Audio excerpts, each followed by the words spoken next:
Knicks family, what's poppin'? It's your boy. I'm here with my man, Divine, Andy. We got Kevin in the building, Joe Madden, Chop Low. And we're going to go ahead and talk about the New York Knicks, ladies and gentlemen, and whether or not, I don't know what I said whether or not for. We're going to talk about the New York Knicks, and we're going to reflect on last night's game and what's going on with the New York Knicks and everything that's happening, ladies and gentlemen. And, because, we're going through some good stuff right now, feels like. I'm excited about it. I know you got to be excited about it. So we're going to go ahead and talk this and break it down and talk about some other NBA news, things going on in the league and all that kind of stuff. So let's get with it, ladies and gentlemen. We'll bring these guys back over here. We got Steph in the building now. We're going to come back over here and talk a little bit. All right?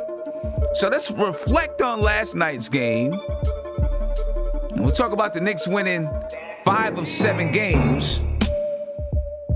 And then we'll get into some other stuff. So let's go ahead and reflect on it. We've had a night to sleep on it, and I still feel good about it. I'm excited about it. Twitter Nation is excited about it. Divine, you still feeling good? I mean, you got to be feeling ecstatic right now. Yes, sir. You already know. Salute to the panel. Subscribe to MBK channel, man. Let's get this thing popping. Hit them thumbs up because it's a lovely day in Knick land right now. One game under 500. Had a good game last night. Julius Randle put up the reason why he needed to be in the All-Star game. No doubt about it. No second doubt about it. But the Knicks are just playing, Sam. They hitting their stride. Tom Thibodeau got the boy playing real good. They competing real hard, like I always say, man. And it just looks good right now. Like I said, with the acquisition of Derrick Rose coming in there, giving that spark in that lineup, man. It was a good game last night. They made it competitive until we really finally got it locked in. But first half defense was a little crazy, but the second half they shut it down, looked more better than the first half. I think gave us like 40 something, maybe 50 point compared to 63, whatever the case may be. But it was a good win, Sam. I'm excited, man. Knicks the one game under 500, fighting for that higher seed. What more can you ask for the Knicks fan? We just got to keep this thing popping, man, and let's hopefully we can go in tomorrow and see what it do.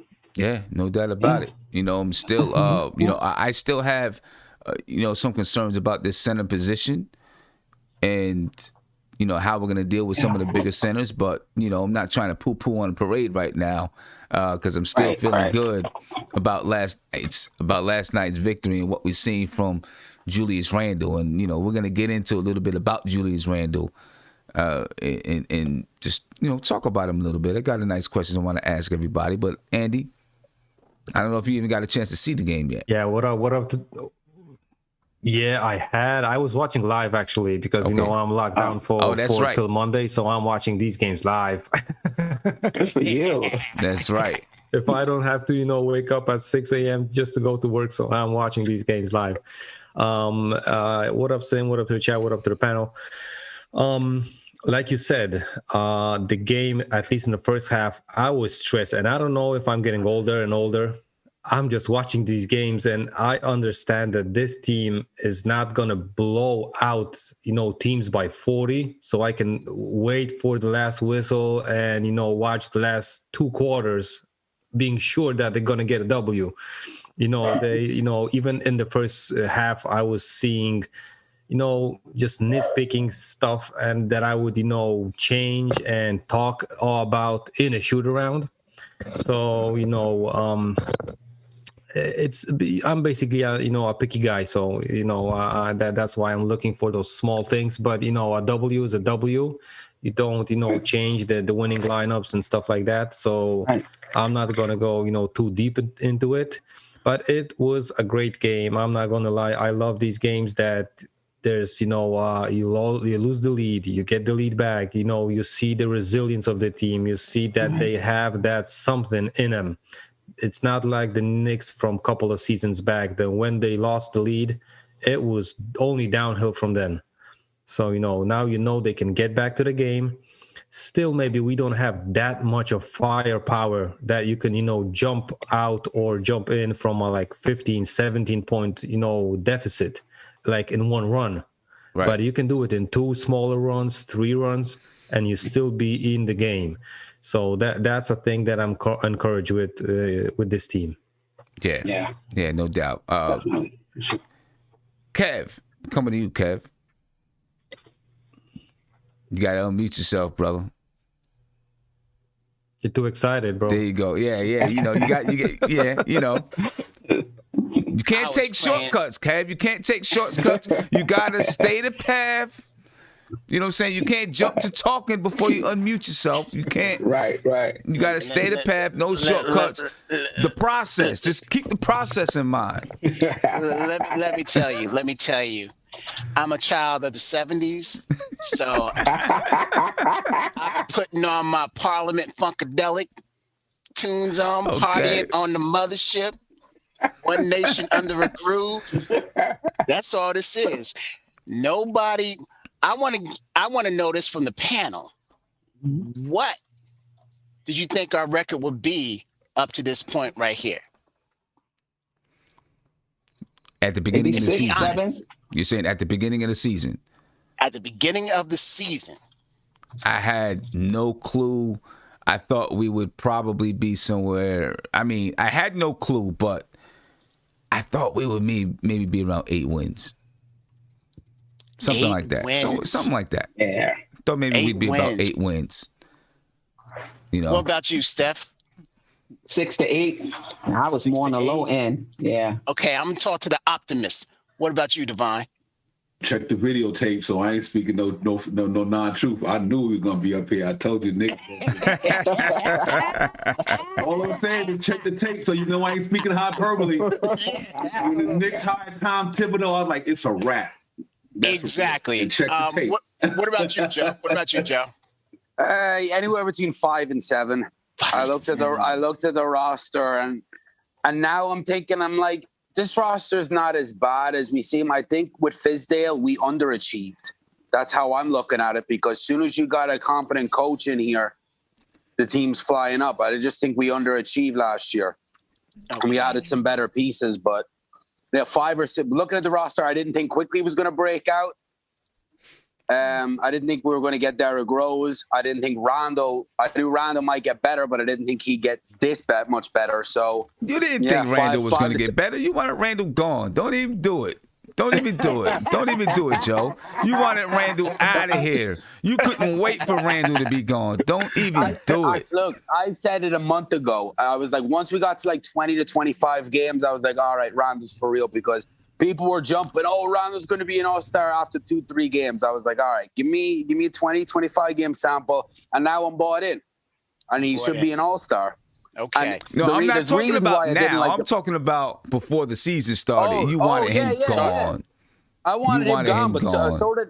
I'm not the only one. Half the franchise wanted him gone. I didn't say you were the only one. I was part of that. I was part of that. If you heard his interview yesterday, he said that he didn't play well last year, and that the negativity motivated him this year, or something around that lines when he got the interview. Ship him out then. Right. Okay. Yep. All right, Andy. What about you? Yeah, I was really pessimistic, because I was rather expecting Julius to be the old Julius, and like you guys can see in the coach's corner we did with Sim, we were talking about this, that it could have went really bad or really good, and it turned out to be really good. And I'm not gonna lie, I was if I would have to bet money, I would say that it was gonna go the wrong way. Yeah. But I'm really happy that it came up to this Julius Randle that we see. And I'm not gonna lie, I'm voting for him to get into the All-Star game. Absolutely. I basically never did that for Knicks players, right, unless it was about Frank. But no, but for real, you know why I didn't do it. I did it for Melo, of course, but I didn't do it because I realized that we were so bad for years that week that they had the break, they could really use it. That's why I didn't vote them. I was, so happy for those guys to get at least a week break, that they might pull out that 1-2 wins in the whole season. Yeah, I was thinking about them. Yeah, absolutely. All right, Gilmo, what did you think before the season began to this point? What did you think our record would be? Oh, Got to unmute yourself, man. Oh, sorry. I don't know about the halfway record, but I thought we were gonna have 25 wins this season. It's not. I still don't think this team is that talented. I think this is overachieving. I think the coach is doing a great job. That's really rare when you get like a coach who comes into a team that is maybe not that talented, and they do this well, especially this early, and they lead in a category whether it be offense or defense. And Julius Randle, I'm on the same train. I was not a fan of Julius Randle's game last year. I was on the train of get rid of him because I've seen it time and time again when a guy is that so-called productive. Many times when they have that many years in the league, they're stuck in their ways. And when you bring a coach, it's usually corrosive versus, the guy actually breaks down his game and does what the coach wants. It's very, very rare it happens. I mean, you have some superstars, whatever. Julius Randle, not a superstar, but, that type of thing. And I'm not interested in Julius Randle. Julius Randle he surprised me. Definitely, he's done even better with a game that's even, his numbers look even better. And it's his game that I think is more conducive to the whole team winning, right? So I give Julius Randle all the credit. Tom Thibodeau, even when he was losing, I gave him credit. I say, hey, this guy, we demonize him. I was one of the guys, I was on the Atkinson train, did more research and realized, oh crap, this guy actually knows offense. Granted, we can't do a lot of it because we don't have that much talent, but he's squeezing, juice out of some rocks on the team. I mean, he's got games, you got 2 wins, or you got a win by Austin Rivers with the Rockets game, not the Jazz game. Jazz, yeah. You got Burks, even though he's been hit or miss. You got a guy in Quickly who, by all senses of purpose, he could have been easily a second rounder. The kid is possibly the biggest steal in the draft. And there's still some value in Obi Toppin, who I think he was forced to take. So, and he got a guy in RJ Barrett. The guy's improved his free throw shooting to above 70%. Yes, sir. He's still inconsistent here and there, but he's averaging 43% from the field. Yeah. Hit 2 big threes yesterday. I mean, what I wanted was individual growth by these players, and Tom Thibodeau's done it. So I give him all the flowers. He should possibly, if he continues in the second half, even if we get wiped out in the first round, he should be up there for Coach of the Year. And Julius Randle should definitely be up there for Most Improved Player of the Year, given that his stats, on the surface level, didn't change so-called like points and stuff. It's not like he's going from like 6 to 23 points, but he should definitely be up there for Most Improved Player. So okay. All right, cool. What about you, Kevin? Yes. You done took up all your time. Yes, I did. You took up all your time. Get out of here. What I wanted to get at. No, you use your time with the poll. Wait a minute. One thing, Steph.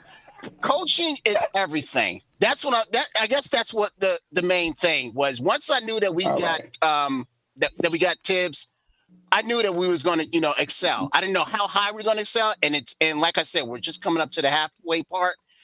I think the sky's going to be the limit for us, and I say that because of Tibbs, not because of anything else, but Tibbs. I mean, he's. Hey Kevin, can I say something real quick to that? Yes. And this is why I after a while, after I did research, I was like, okay, I'm okay with Tibbs, because again, I was an Atkinson guy. I have to dispute what you said. The league is actually a talent league, right? Coaching, I value coaching, but given how the league is going, is basically run by players. And obviously there's always talent. And granted, some of the best teams obviously have really good coaching.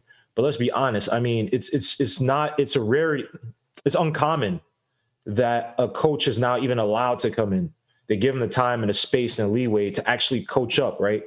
The players, and he's allowed to do what he wants to do. You've seen it many times. A coach comes in and he has to cater to a certain player.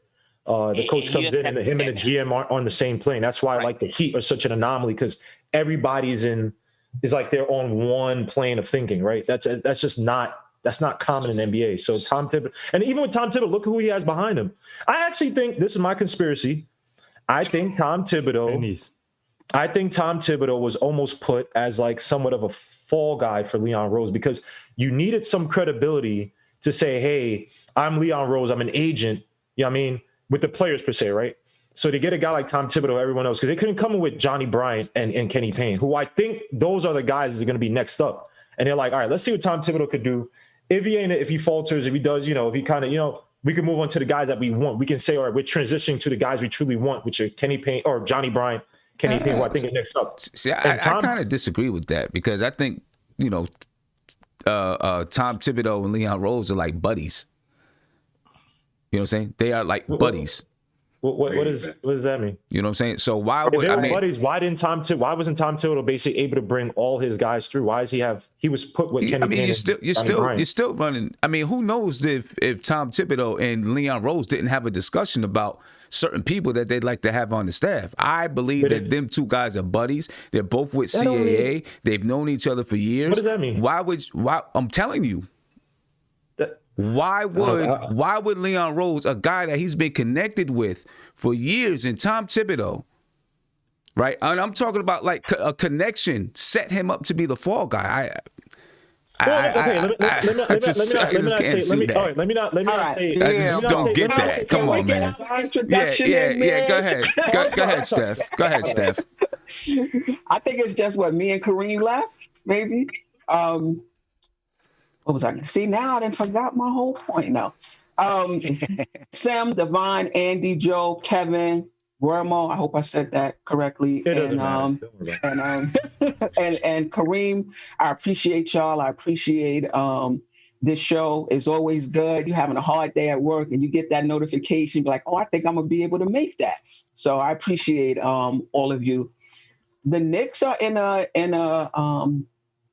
good spot right now. You know, just about last game, the way they were able to close, the way they was able to execute down the stretch, a lot of that had to do, I think, with Rose being in the game and having been in those pressure situations before. And, people, coming up big. Sam, I even forgot your original question. What was the original question? It's really just your reflection on last night and about the Knicks. Okay. They've won 5 or 7 games. Okay, just your reflection. Right.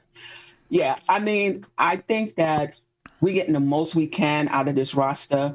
I don't want to belabor the point. I still think we need a roster upgrade. But if things are going well right now, if they choose not to change it and to ride this out, I'm okay with it. Yeah, but I do think that if this was a regular season, like this is almost like a bubble, right? No fans. So young teams don't have to deal with hostile environments. So I think if this was a regular season with fans, I'm not sure with this team we would be in the 5th, 6th, 7th spot. I'm not quite sure. You're just taking away a whole element that we don't have to deal with, which is the crowd. So I don't want to get too comfortable thinking that this team right now in a regular season, would be doing the same. I don't think so. I do think we need to upgrade this roster at some point. And I trust the front office that they're not going to do anything crazy and give away 3 first-round picks for an old player that's on his way out the league and a history of injuries, right? I think whatever they do is going to be something but if that we would think. If they stay packed, you don't have a problem with it. If they stay packed for this season, I don't have a problem with it. But I am not one to wait until 2 and 3 years for RJ to become the Batman to Randle, or waiting for what's his name, IQ, 2-3 years for him to get better. I'm not one of those people. I think that the moment we should take advantage of the moment we have right now, if we can improve the team. That's all I have. Kareem, where you been at, man? It's been a while. What's going on with you? Good, man. Good. Schoolwork. I got that. Schoolwork and workers' comp, man. Yeah, I hear you. I've been dealing with it.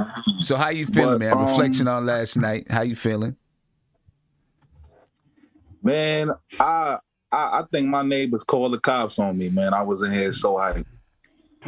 I damn near fell out my chair last night, man. I was like, it was a great game. I knew early on when Julius Randle started hitting those threes, he was going to go for like 40. I thought he was 40 or 50 some points. He was just, the confidence was there. He was in the zone. I thought we would have 4 wins right now. But as Gilmore said when he talked about it being a talent league, I feel like it should only be a talent league for the teams that have that superstar talent. Like most teams in this league need to be coached. so they do the basic things right, the fundamentals. And, even, with us, even though we're last in scoring, but teams score the least against us. So it kind of balances itself out. I like the direction we're going in, but I agree with Steph too. We need to make a move and make the team better if we can. I mean, think about it. Think about it. I mean, I know it's a star league, but there have been teams that didn't have quote unquote star talent. I mean, the only one that comes to mind for me is that Detroit team that had the Wallace brothers, that had Rip Hamilton, that had and Chauncey Billups. So let me ask you. At what point? They might not have had superstars, but that defensive team and the Prince. That was a talented team. They better than us. Let me ask a question though, because at what point, right, a team starts to win, and let's say the Knicks go on in this stretch, which is entirely possible, they'll win the next 5 games, right? I would say it's entirely possible that they can do it. I'm not saying they're going to, but it's possible, right? At what point does it start looking like, well, maybe they do have talent on the team? Well, Sim, can I say something real quick? I wanted to, in regards to what you just said, that was the last thing I was going to say. This is the first time in years where, okay, we've had tough schedules to start like the last 3 or 4 seasons. Mm-hmm. So we got through that tough stretch, and it's like, holy, we're in there. So now it's like, okay, you got some winnable games moving forward.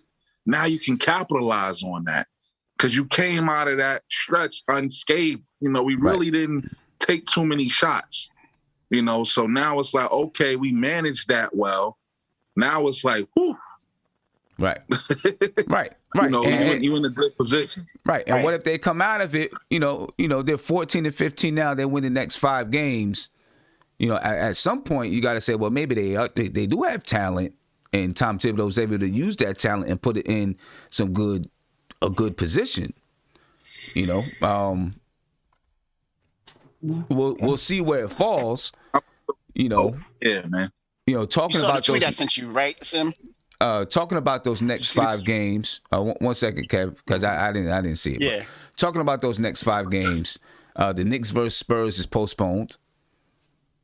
Right. According to looking at the NBA communications, the San Antonio Spurs next 3 games: Wednesday, February 17th at Cleveland, Saturday, February 20th at New York, and Monday, February 22nd at Indiana. Those games are postponed, right? In accordance with the NBA's health and safety protocols, the games are being postponed due to the 4 Spurs players testing positive and additional contract tracing for players on both San Antonio's and the Charlotte Hornets rosters in order to ensure the health and safety of players on both teams. So the Knicks are going to get an extra day of practice after they play. They play Orlando tomorrow in Orlando, and then they won't play again until Sunday, right? So they get an extra day of practice, to get themselves together for who do they play? Who do they play after San Antonio? Whoever. Minnesota, I think. Minnesota. I think Minnesota. Minnesota. Barbecue chicken. Yeah, they get an extra day. Which, Andy and I were talking about it before we even went live. I get concerned about not chemistry a lot, but they're playing well, so you don't want to, you don't want to have a break when they're playing well. You want to see if they can continue to play well. But the good thing is that it's not like they didn't have a game. It's not like they were playing a back-to-back. It was Saturday and Sunday. So it's not like they're going to be, all right, now we don't play again until Tuesday or Wednesday. They get to play on Sunday. So that's a good thing, right? They get that extra day, maybe, a little bit more rest, hopefully get their bodies right and come out and be able to perform against a team that's not very good in Minnesota.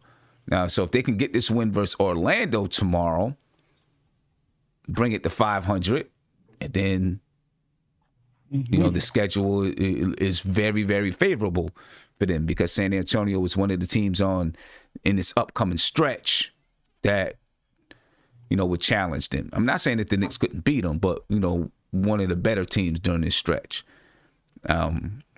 Barbecue chicken. So hopefully, you know, they can come out, they can do what they got to do tomorrow night against Orlando. It's going to be challenging, I think, you know, because they're playing Vucevic, you know, who's been on a tear lately, and we're missing Mitchell Robinson. So I think there's going to be a challenge. But we can beat them. We beat them before. I think we can beat them again. I'm hoping that the Knicks are focused. Like I said last night, although we had that rough start, Kareem, I think that it challenged this team to come in prepared, ready, and focused because they knew that the schedule that they had was a tough schedule to start with. And now that they're in the thick of the race and they see how tight it is from the 4th seed down to the 10th seed, right? I mean, the Knicks are right in the middle. A half a game, they're in the 4th seed. A game and a half out of the 10th seed. Out of 11th, right? Right? Right. Okay. So it's like, I think that this tightness is helping them to stay focused and is benefiting the team, you know, because they can't take a night off, right? Because you take a night off and you lose 2-3 straight, you slide down to that 10th spot real quick. So I think it's benefiting these guys. And, you know, you can't say enough, in my opinion, about Julius Randle for this season, because he came in, from what Tom Thibodeau says, phenomenal shape, right? From the beginning of the season. Tom Thibodeau called Julius Randle. I know a lot of people say, you know, the intent was to move on from Julius Randle. Maybe not, but Tom Thibodeau spoke to Julius Randle before the season started and said, this is how I'm going to use you. Him and his trainer went to work so that they could be in phenomenal shape. And, you know, you're seeing the results of it right now. And so not only, you know, he's being mentioned as an all-star and his numbers support it, but he's part of the culture change of this team. You know, and there'll be some people that, you know, don't like that, you know, still kind of, you know, not on the Julius Randle bandwagon, so to speak, if that's what you want to say. You know, still some people that say trade him while he's at the height of his powers, you know. Which but makes no sense. I think that he's, you know, he's part of this culture change, in my opinion. Prince, talk to me, man. You haven't had a chance to talk yet. What's going on? Got to unmute yourself.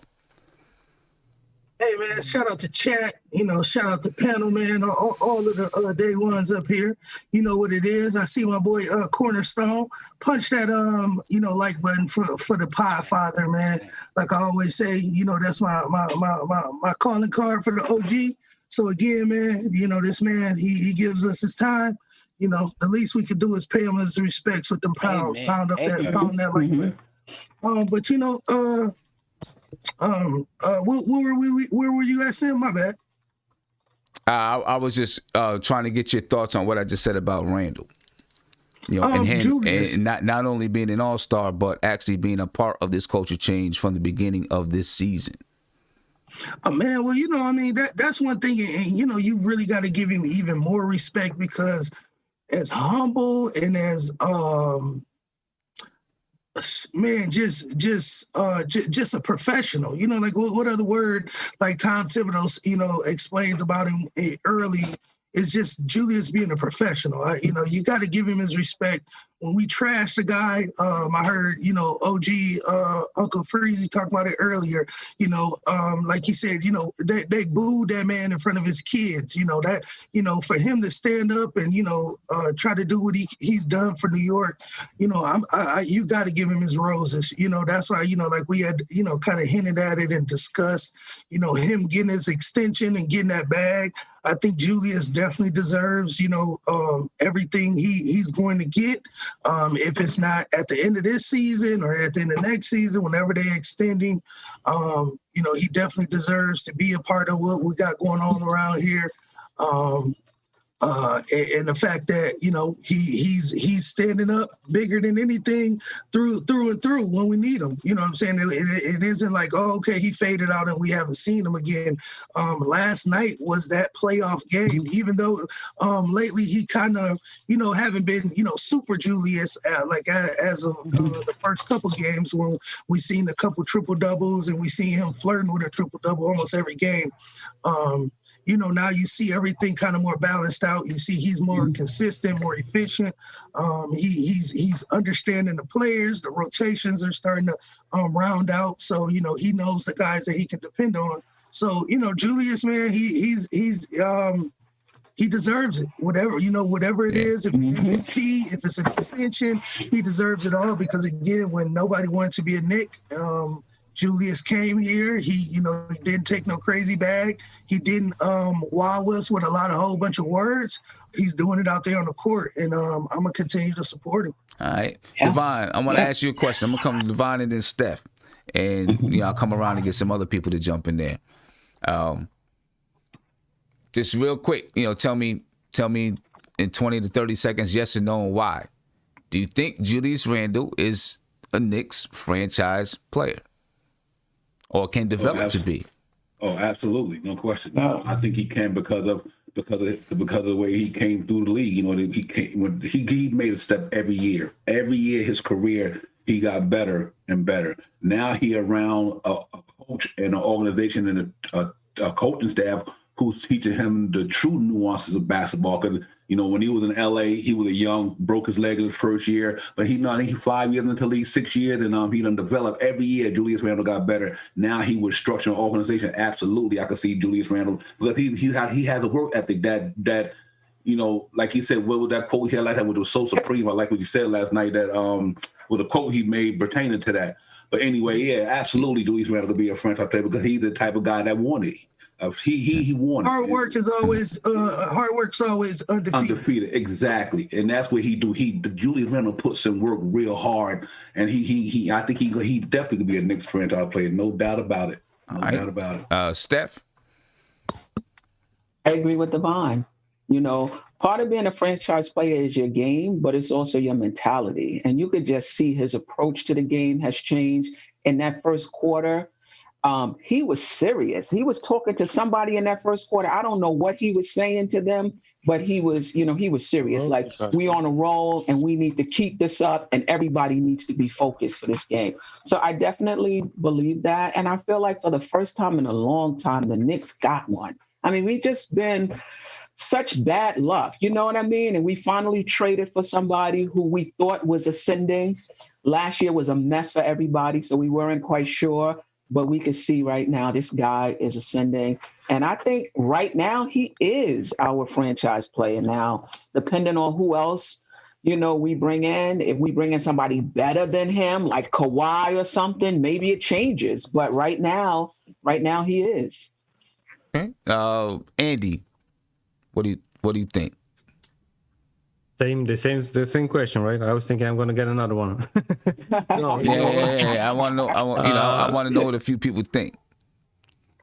I think to get the franchise player tag, it still might be a bit too early for Julius, but we got to acknowledge that he got here 1 year too early because that last season was basically maybe not catastrophic, but it was really bad for him, right? Seeing the new coaching staff, because the roster didn't change that much, but the coaching staff definitely upgraded and switched up the tactics, the philosophy of the game for the whole franchise in a way that Julius perfectly fits in here with it. That's why he might look like a franchise player for this team. But, if you would trade him to another team, I'm not sure he can be the number one guy with a really young coach, with a really young squad. Like, imagine you trade him to Sacramento or even from the Iron Fox. I don't think he can be the main horse, in that kind of franchise. So I think it might be a little bit too early, but it's like, we're only like maybe 5-10 players in the whole history of the NBA that when they came in the league, you could name them franchise players. So, I think it's a developing thing that you can earn even at the age of 30. So then you can get the tag, okay, I'm going to be the franchise player, and you're going to get the money with it. You're going to get the stardom with it, and rest of the perks and the cons, right? So I think it's a really complicated question, if you ask me. But I think he's on a really good path, and the situation around him is really good for him getting that franchise tag. Okay, Gambo, I seen you shaking your head too. What do you think? Assuming that you agree with what Andy was saying, what would Julius Randle need to do to be able to say, yeah, this is the guy that we're gonna build around as a franchise guy? Hey, I apologize. I was partially shaking my head because Liverpool just scored in the Champions League, and I hate Liverpool. Yeah, so. I figured that out because you always agree with me. First of all, me and Andy got into a battle over European versus U.S. basketball. I seen it.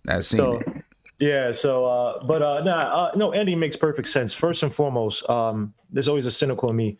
I got to see it, a little bit more. 1 year of the superlative play again. I give all the credit to Julius Randle to change his game around.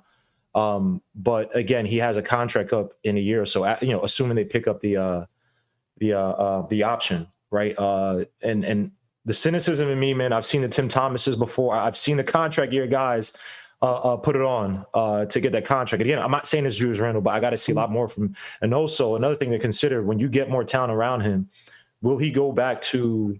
Will he be the guy to try to be the alpha dog? Will he concede? Will he, concede and compromise part of his game to make other guys better? Will he play the Chris Webber role, where instead of maybe 23 points, given that say you get more talent on the team, he dips it down to a 17 and 8, but he's giving more hockey passes. He's doing a lot more dirty work to get guys in better positioning. So it's going to take some. Oh crap! Sorry. What the hell? That was the rest of the panel going. My bad. I apologize. I don't know what the hell's happening with my computer. But Isaiah too long, man. Yeah, I'm sorry. Yeah, Isaiah is just his awfulness rubbing off on me. Pause. That's just it with Julius Randle, man. I got to wait and see, man. We have time. You pick up the option. We have all the leverage right now, but I'm not saying you said it, but to give him a contract now, I think it's a little bit premature, and to even anoint him. I mean, it's one half of basketball. We'll see how he. We'll see how he progresses, but right now it's good. But I would, franchise player. I don't know. I don't know if I can say that right now. No, I mean, you know what? I get it. No one knows if you can say that, but no one knows it about any player until they become the franchise player, right?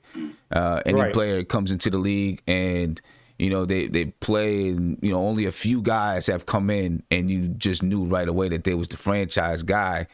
Most guys take a little while to develop, and it has to come from their talent, but it also has to come with this upstairs. And, you got to learn a few things. You got to learn how to be able to handle the double teams and the triple teams, and you got to learn how to make the right play when it's time to make the right play. I think he's I don't want to say like, he's saying it but not doing it. He says the right things, and I think he's doing the right things. Like they asked him in the postgame, you had a chance to score your career high, but you passed it to Emmanuel quickly so that he could take the shot. And he said, basically, paraphrasing, I just want to continue doing the right things so the team can win. Right. You know what I'm saying? And that's part of the habits of doing the right things all the time so the team can win. And I think that's the right mentality. He has a lot of physical tools. I think his offensive game still needs some refining. Right, his floor game, seeing the floor and those type of things, I think still needs a lot of refining.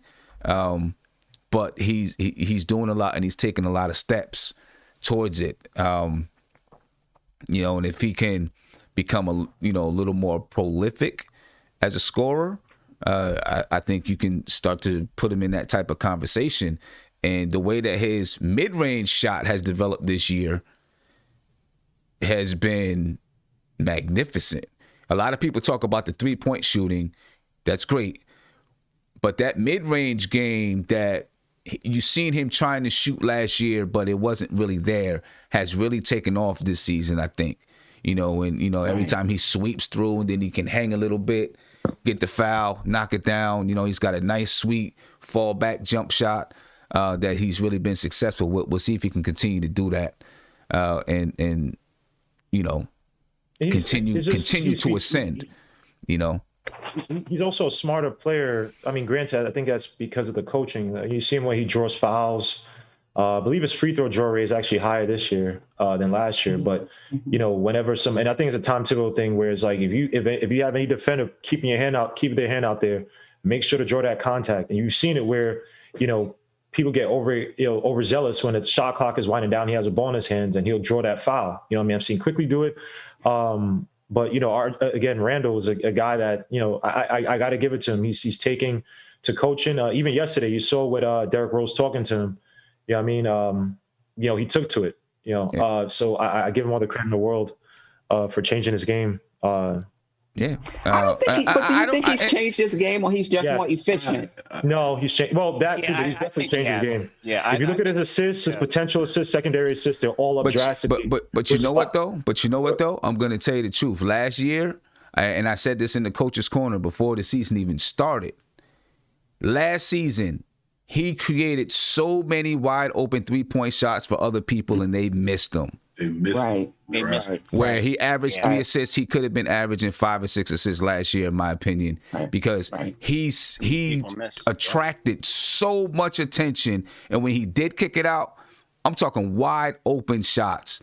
We talked about it in the coach's corner, how no other player for the Knicks was able to get RJ and Bullock and whoever else wide open shots, and they just couldn't hit them joints last year. Where I think his assists could have been higher. But if you look at his secondary and the potential assists, those are still up. So I mean, he's even doing more of that. No, I'm not saying he's not. He's doing more. But still, I mean, take what he's doing there and then subtract the needless spin moves, right? Even if you're trying to create something, there's a certain way to create. Like whenever Randle takes those the Brahma Bowl step into the foul line and shoots that little fadeaway, the baseline jumper, I have no problem because that's his game. But when you were, and granted, we had guys who couldn't hit certain shots, and Fizzo's not a good coach, or wasn't a good coach. Neither was Mike Miller for the most part. But you always, you would have seen that the hockey assists and the potential assists should have still been up. You have to make the right basketball play. Sometimes you could try to create, but you saw where it's like he was trying to do a little bit too much. It was just clunky. Right. The stupid. Right. Yeah. But do you think he changed his game, or he's just better? He changed it. Less spin moves. We didn't see a spin move basically the whole season. Yeah. So But I saw one, but right. But I think it's a when he did the spin moves, it's like he's doing it. It's one nice spin move on the guy, and it's not in traffic. It's not amongst a whole bunch of people. Even double teams. When he gets a double, that's a refinement of his game. Though. I don't think he's changed his game. It's more refined. He's finding the open player. They're hitting the shots. He's knowing when to make this move, when to not make it. His floor game is much better. He can sense the double team. Unlike Eli Manning, right? Always getting sacked. No. See, to me, Derrick Rose changed his game. Right? Derrick Rose used to play with reckless abandon. I'm going to the hole as hard as I can every time I did. Now he's a little bit more, okay, I'm going to get in here. I'm going to take my time and see what's there. To me, that's changing your game. You know what I'm saying? Refining Julius Randle not spinning anymore is not changing his game? Okay. I'm saying refining it. To me, changing your game is where you play a different game. Like he said last night, I still know what my bread and butter is. My bread and butter is going to the rack, going to the hole. I cut out something of my game that was not working. That doesn't mean you change the entire game. Right. It's not semantics to me because, like I said, Derrick Rose changed his entire basketball game to fit his new body. I don't think he changed everything that he's doing. There's just some things he says, I can't do this. I got to do this now.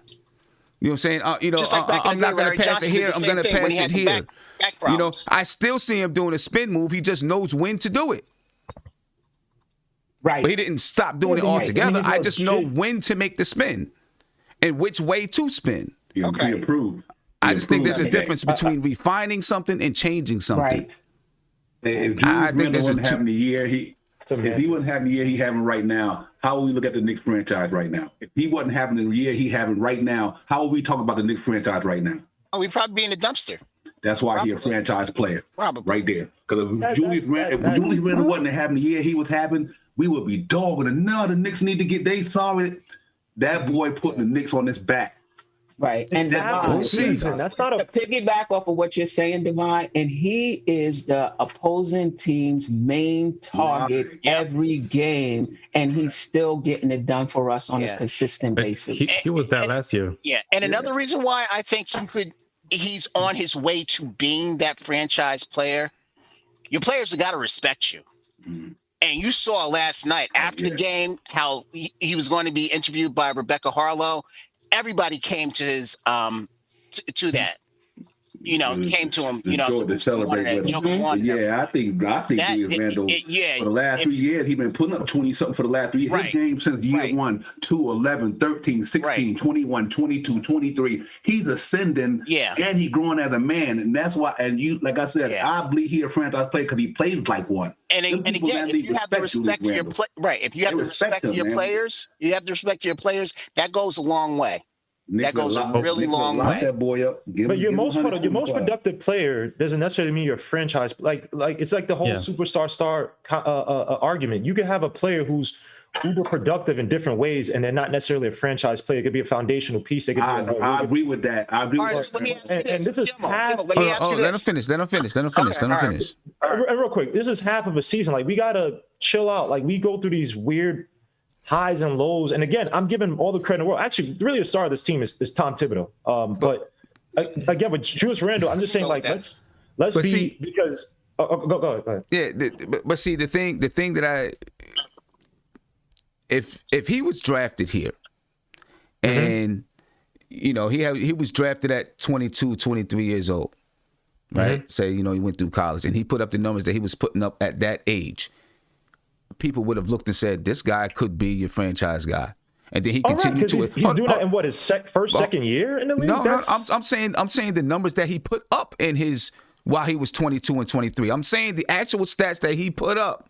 If he did that, but he was drafted to the Knicks and he did that, and he continued to ascend the way he's ascending now, people would say this guy could be your franchise guy. Because if you go back and you look at the stats that he was putting up, and he was going 14 and 10, and then 15 and 11, 15 and 10, and then 17 or 18 and 10, and then all of a sudden he was 21 and 10, right? And he had been drafted, and we seen that ascension. People would say, "Yep, he is." But because we brought him in, and he had the one bad season with us, we're in a wait and see mode.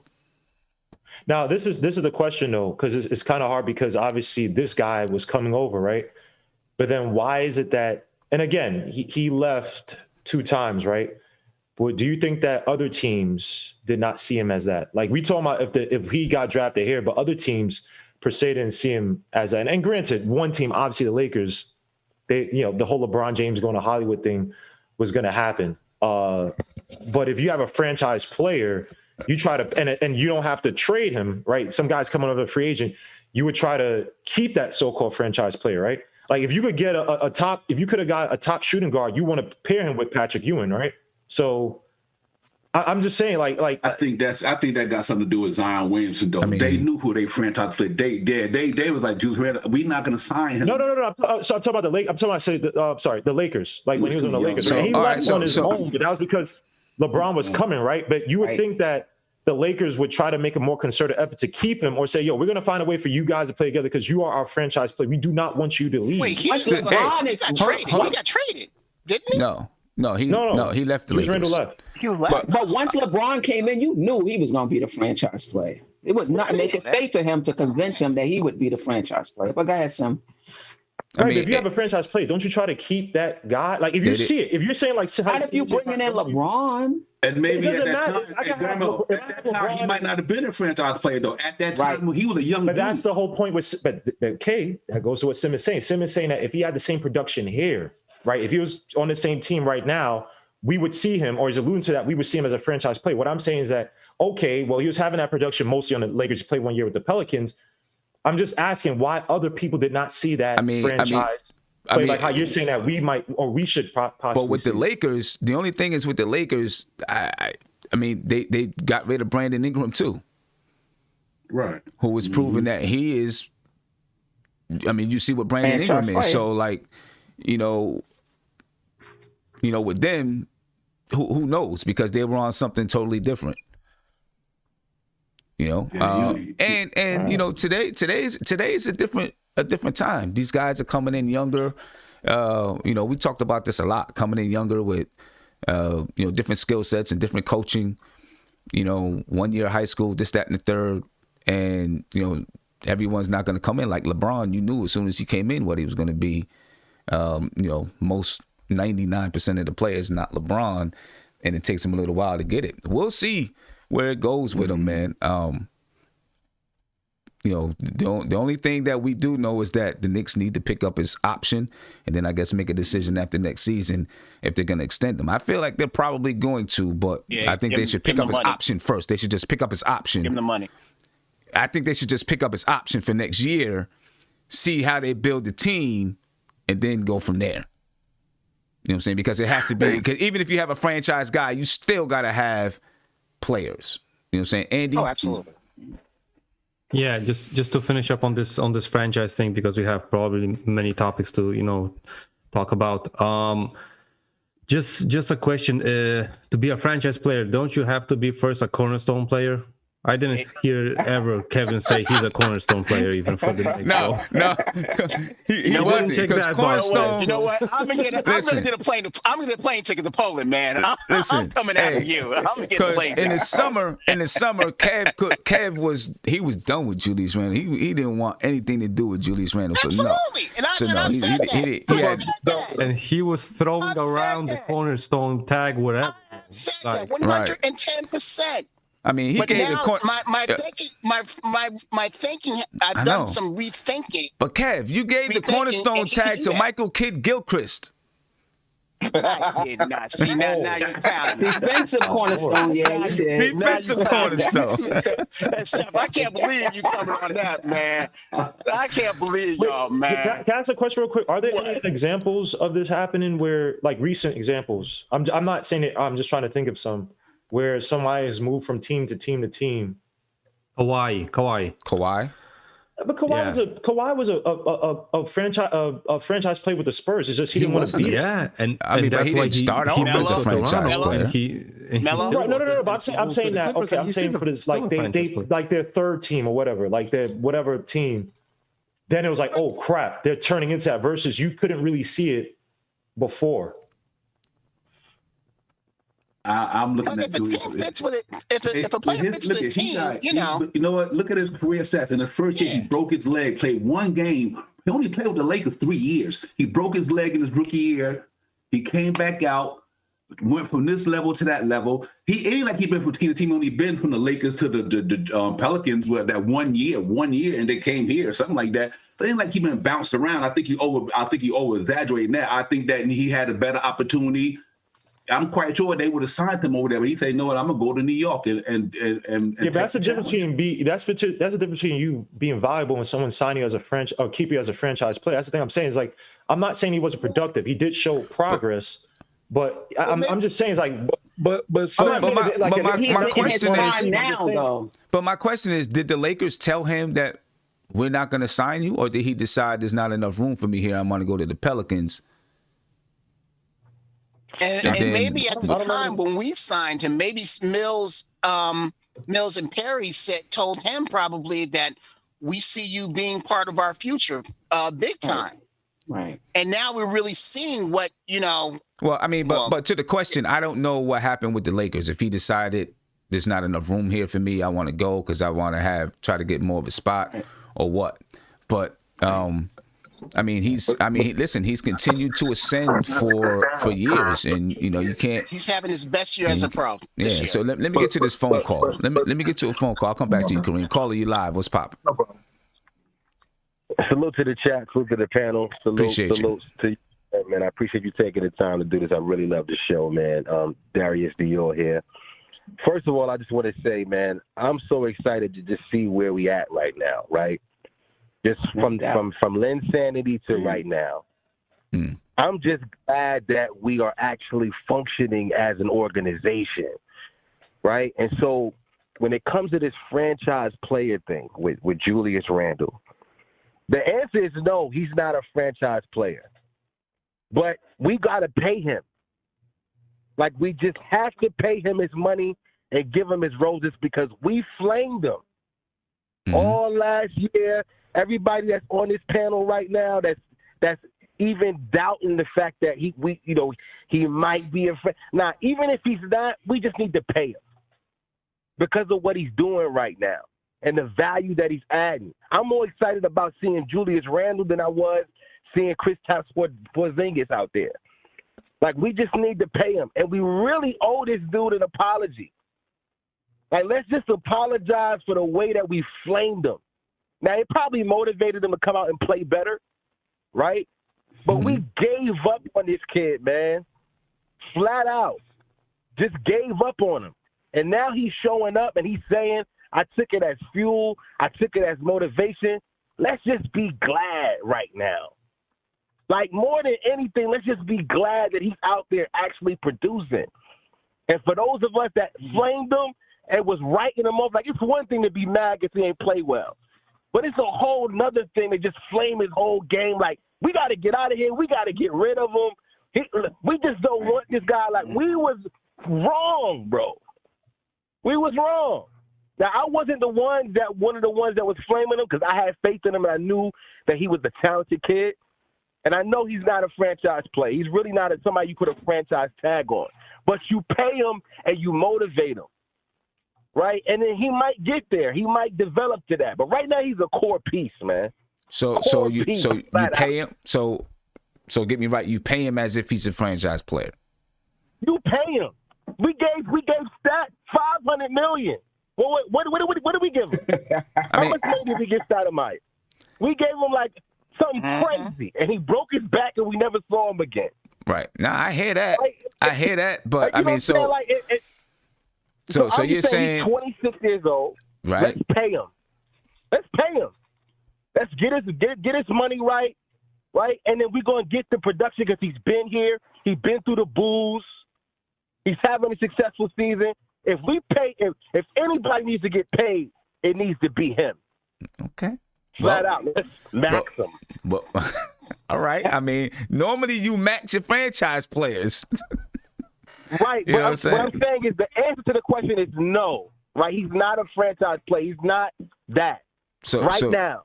Okay. Right now. But I would rather not see him get traded away or walk away in free agency and add value to somebody else's team. I feel like this dude is vested, man. He had to listen to what flame him and write him off.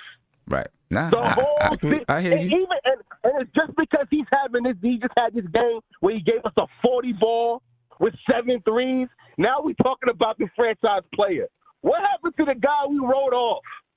What happened to the guy that we was like, get him out of here? Hey, listen. We don't do that to nobody. Listen, hold on. Listen, I'm with you. I wasn't one of those guys. You can go back and check the record. I did videos about it and everything. I was not one of those guys. I always thought he was a scapegoat for no reason.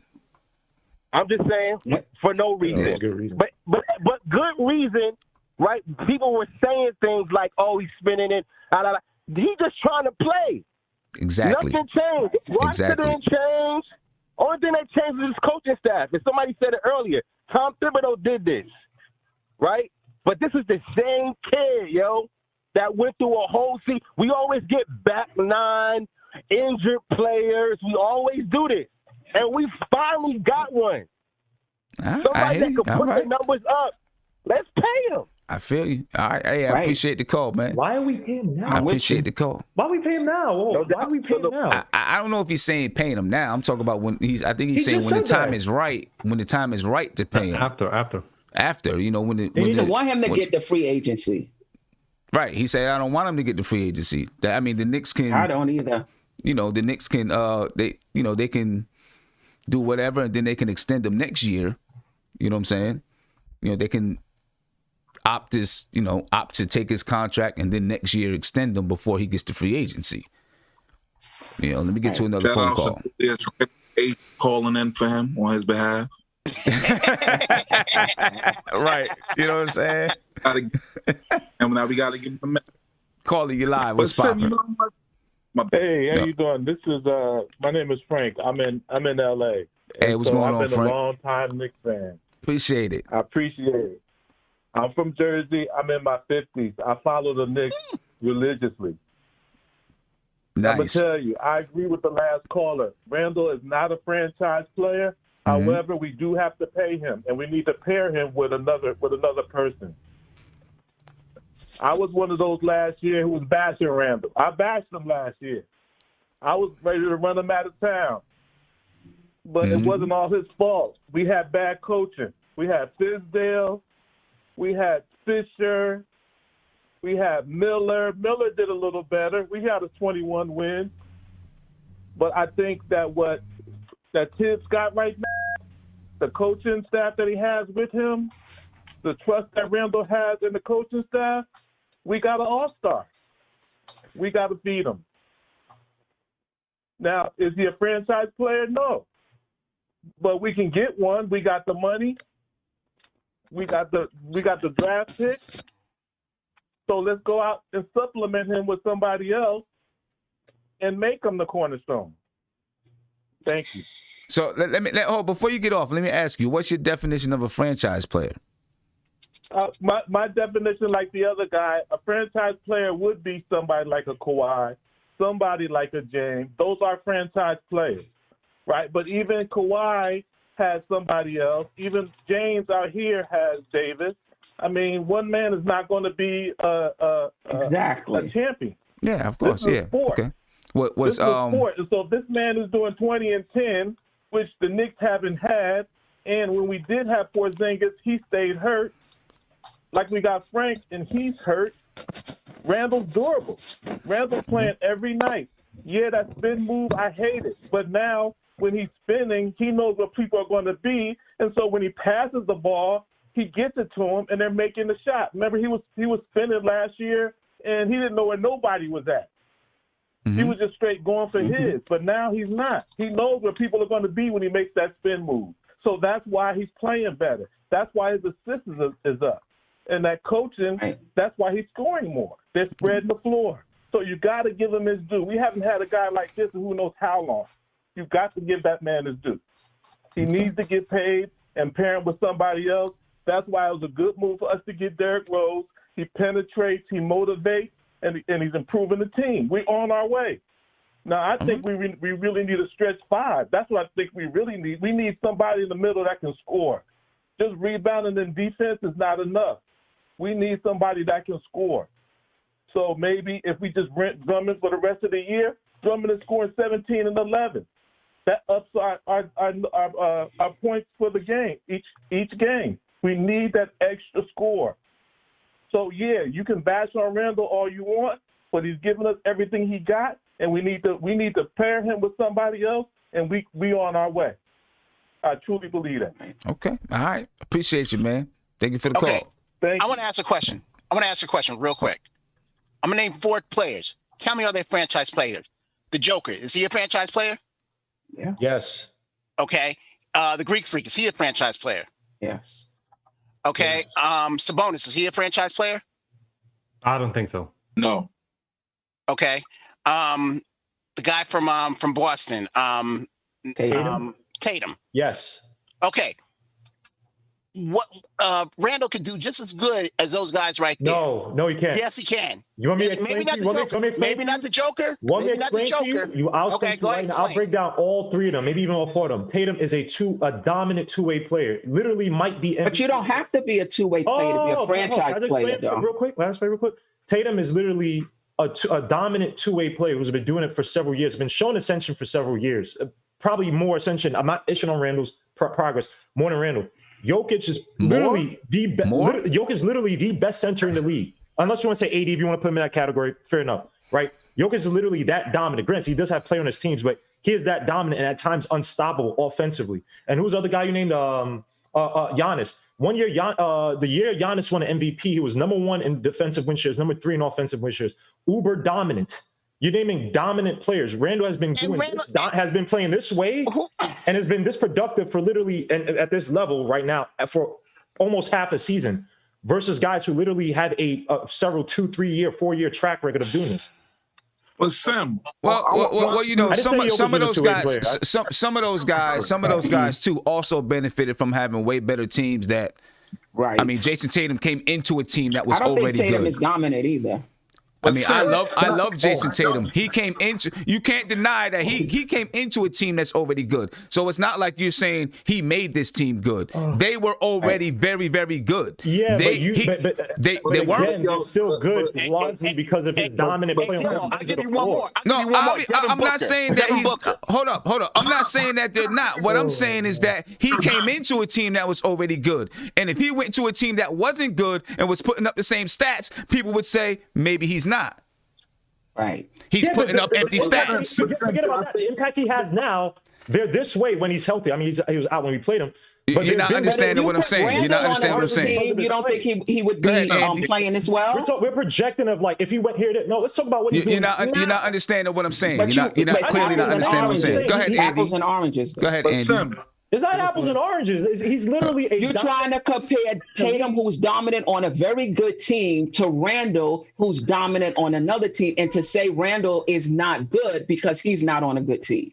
Sam, can you hear me? Well, I didn't say, no one said Randle's not good. Well, I don't know where you got that from. No, what I'm saying, I'm going to come to Kareem, then I'm going to come to Andy. What I'm saying is, yes, Jason Tatum is putting up those numbers.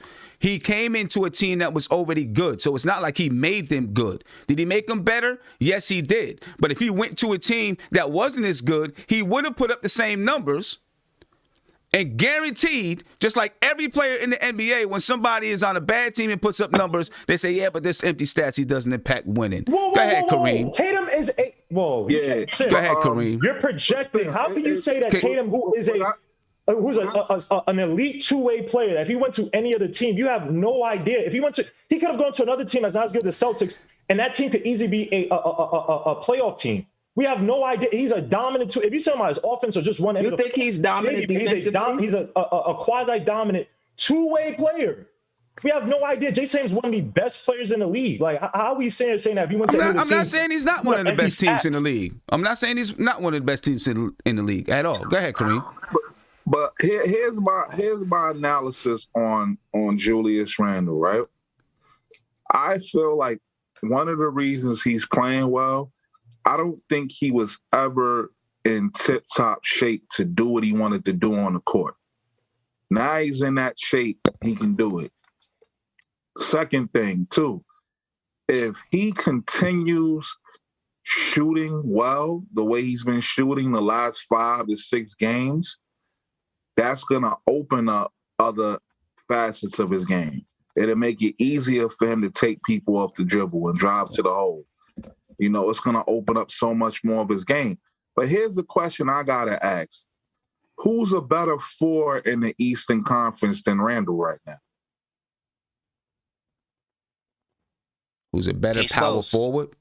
Who's a better 4, yes, than Randle in the Eastern Conference right now? Kevin Durant. Maybe, and I'm saying maybe. Oh, yeah. I would say maybe Kevin Durant. Who else? The Greek Freak. Greek Freak. It depends how you label him. Yeah.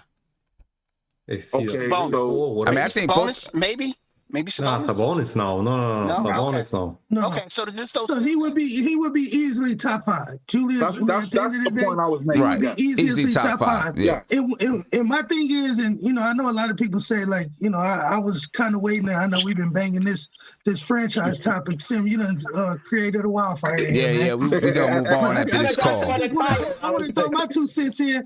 But my thing, real quick though, when you say franchise, you got to think it's just more than just. Is he a good player? Does he put up numbers and all of that? It's the intangibles. And then it's just the effect of, in today's world, we understand NBA teams aren't built around one franchise player. Nowadays, you have 2 or 3 franchise players. So to say that Julius isn't a guy that, like Kareem said, and one of the callers said, is he somebody that you would build around? Yes. He's showing us that he's somebody that you can build around. Does he have the offensive and defensive physical prowess to do what he needs to do on any given night and get his own bucket? Yes. Yes. So again, does he make the people around him better? Yes. So again, is he somebody that you can put on a jersey that will the back of the name of his jersey and it's going to sell? Yes. So all of these things, Julius, he's marketable. Yes, he is a franchise player. Is he the franchise player? No, that's not that wasn't what I think Sim asked. Is he a franchise player? Yes, Julius is walking into being the New York Knicks franchise player. Yes, he is. And he's respected by his players as well. His players respect him big time. They like him big time as well. They love him. And that doesn't mean he doesn't need other players around him. Even Tatum, they brought in Kimba, they played in Kyrie, they played in other players. All right, let me get to this phone call and we'll put this one. Did they even make the playoffs at the 2017 team? They make it? They did. Let me get to this call and we'll go ahead and put this topic to rest. Caller, you live, man. What's popping? For now. For now. It's going to resurface. Caller, what's popping? Sim. What's going on, man? How you feeling? What's good, family? I'm good. Put this one to rest for us because we're going to move on to another topic. Put it to rest for us. I am so glad you chose me to put this to rest.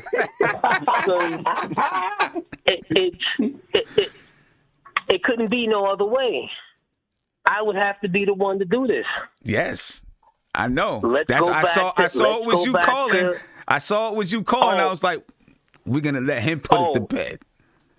But before I put it to bed, let me say peace to the chat. Prince, Steph, Divine. What's today's math? God, Andy, Kareem, Ebenezer, Kevin, Star Trek, G-Mo, all of y'all, Knicks family. Why you call me Ebenezer, man?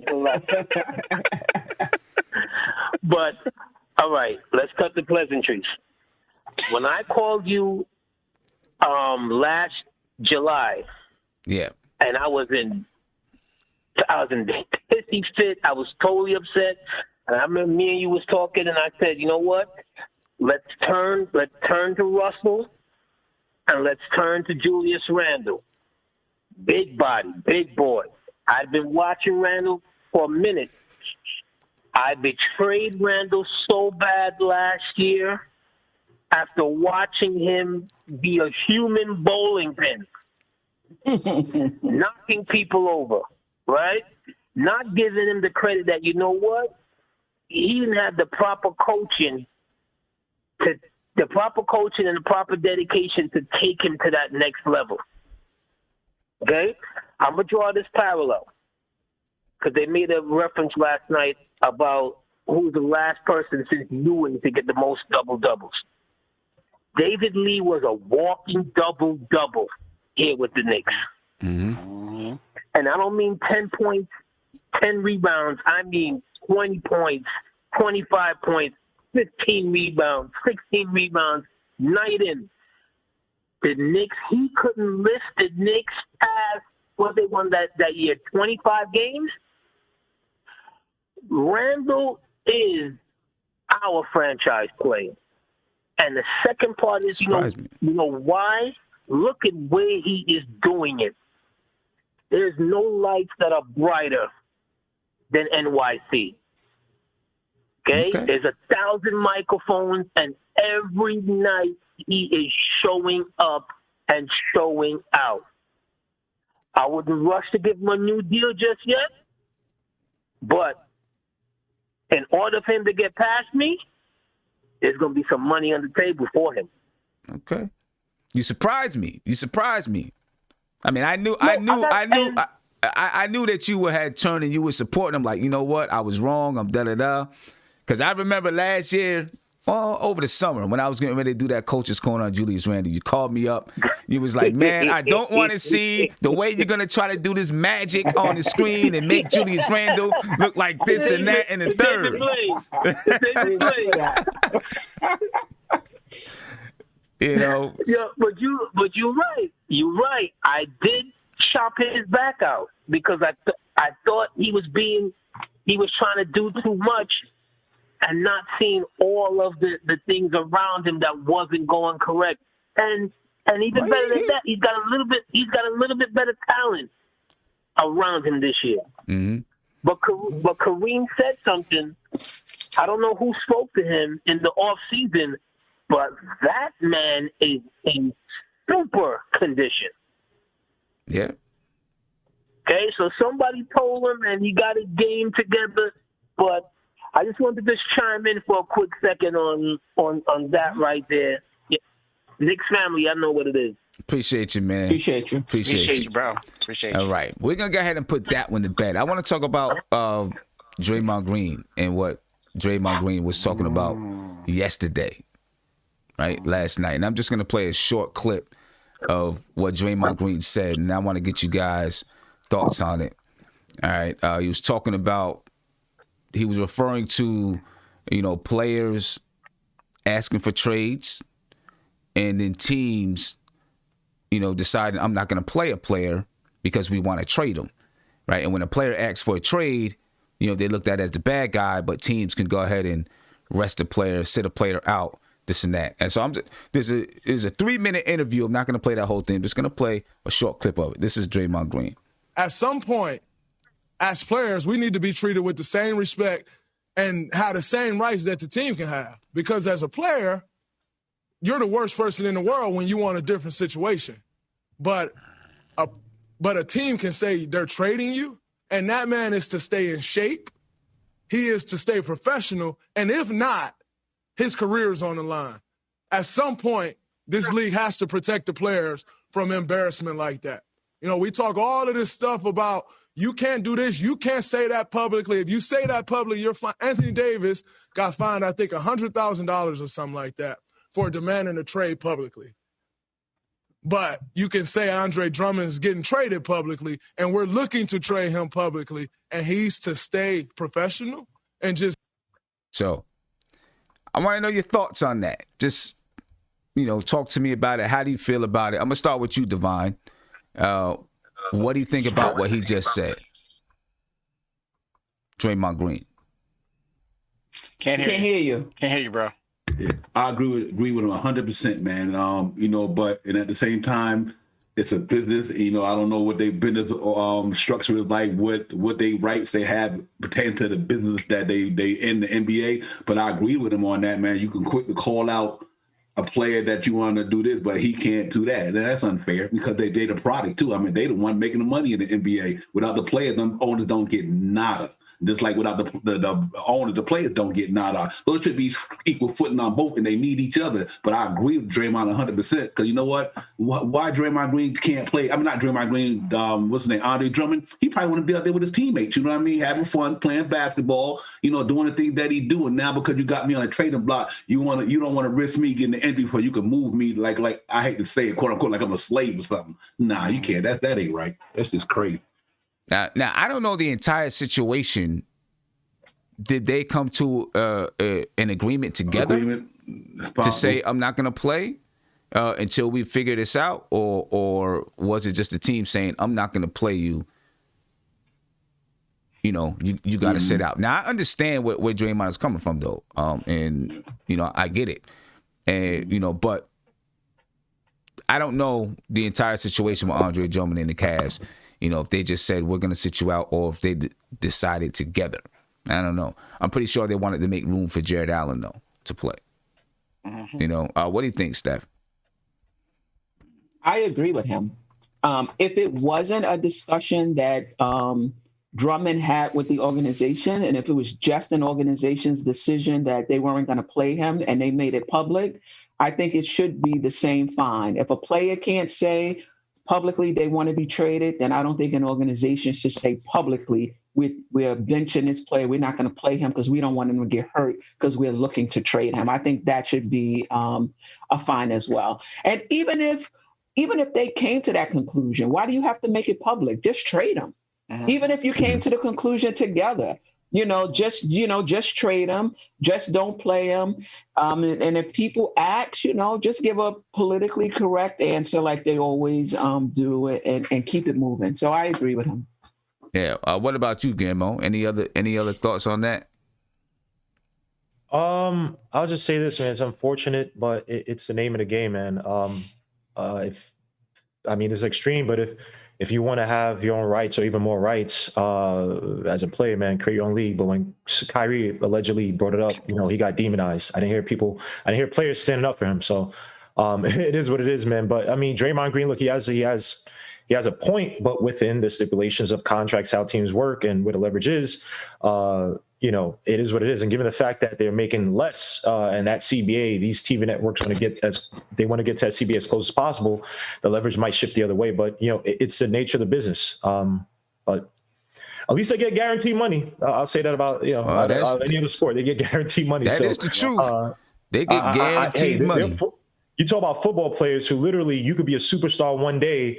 You get one little nick or not I say knick-knack, but you get those injuries and yeah. I'm saying so. Mariota. And I'm not saying he doesn't have a point. It is what it is. So, but the thing I'll say this about Draymond Green and these guys, I don't have a problem when they want to request a trade or when they want to get traded. But the way they go about it is many times very unprofessional. A lot of these guys act like kids when they want to get traded. Now, there are certain players that tell you, they'll intimate it, say, hey, I want to, blah, blah. They'll play, they'll take off minutes here, they'll take off games. But some of these guys act like straight babies. You know what I mean? Like Harden going out in the midst of a pandemic, going out and putting his teammates in danger because he wants to, show out. That's irresponsible. Yeah. If you don't want to play, sit at home, say, hey, I thank you for the organization, blah, blah, but we're looking at blah, blah.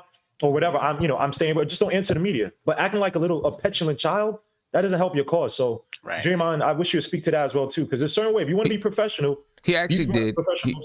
Oh, he did? He actually did in the interview. He said now he's he talked about James Harden and he said we all know that what Harden did was he didn't do such and such and such right.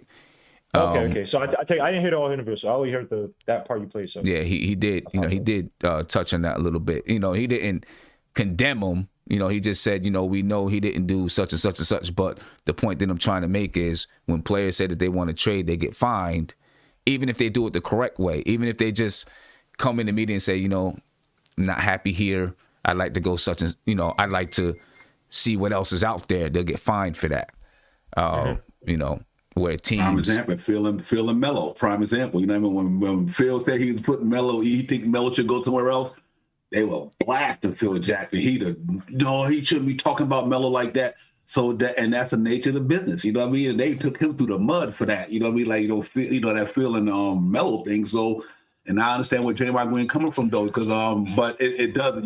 They both do get it though. You know what I mean? Players and owners get it because we took Phil through hell for that, but putting his name out there like that. So that's the nature of the business. I mean, the thing like Steph was saying, if you got this rule for one, you should have it for the other. If you're not going to have the rule, then don't have it for the other. Right.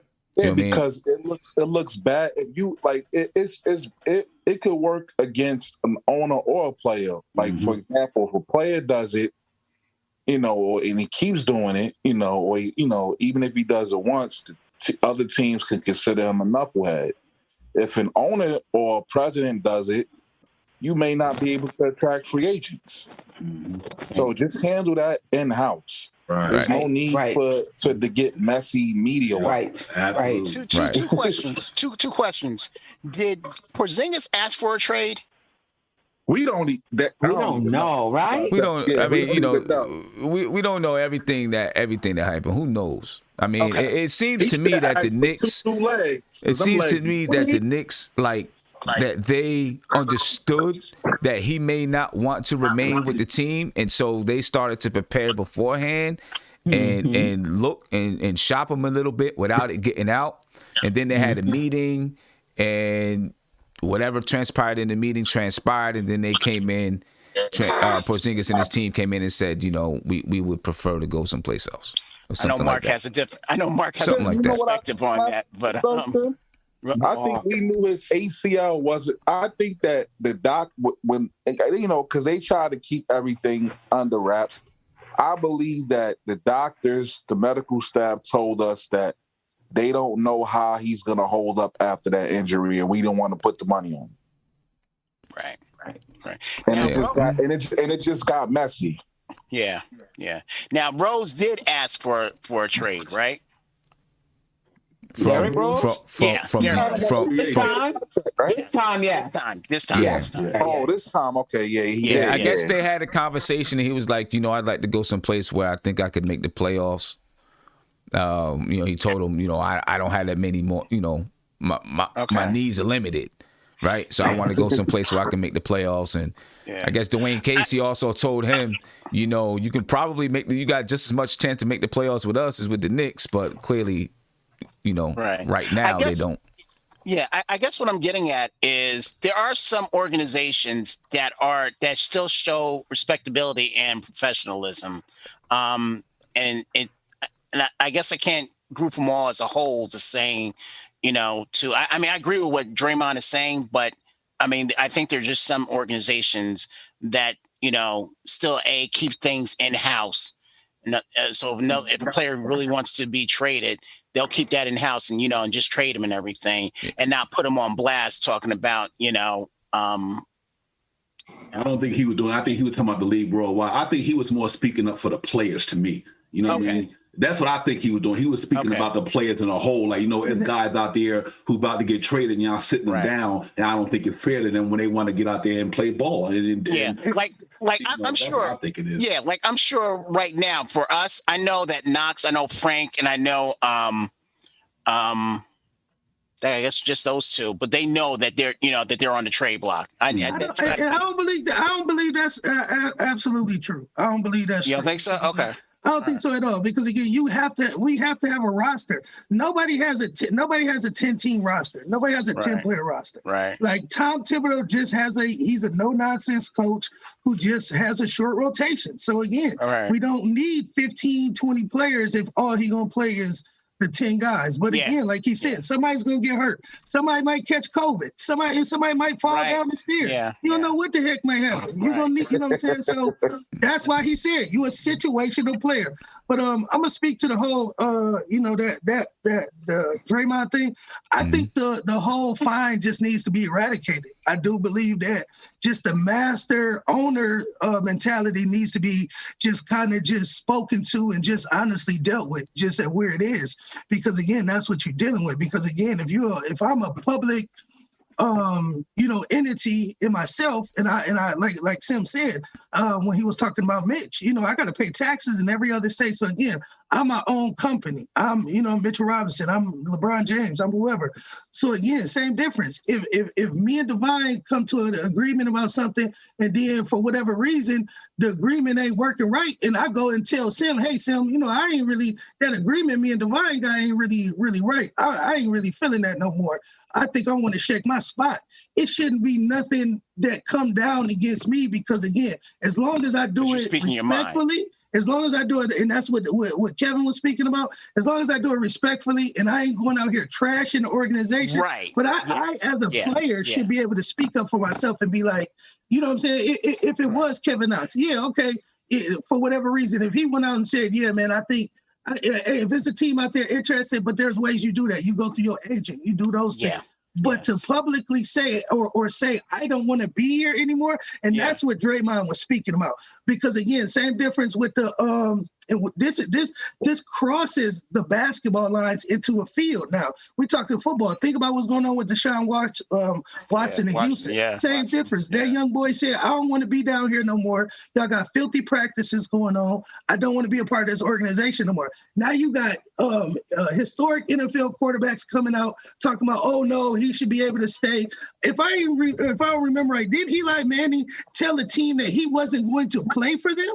But again, a kid, like I said, and I hate to say it, and we're talking about color lines now, a black kid say this, now it's an issue. So again, these things just totally need to be eradicated. So again, nobody gets in trouble, because you can't truly punish the team, because the team is only doing business. In their defense, that's business. I have to be able to contact Sim and say, hey, Sim, I got this asset. Do you want it or not? You know what I'm saying? So that's business. Now again, do they have to do it publicly, friends? Well, publicly to a degree, because again, that's media. The media orchestrates that aspect of the publicity of it. Because again, a business deal between me and Sim is between me and Sim. Now, when I go outside and I'm and a reporter run up on me, I can't keep hitting them with the no comment, no comment, no comment. Right. That should be the rule of business, much like what I love what our New York Knicks are doing.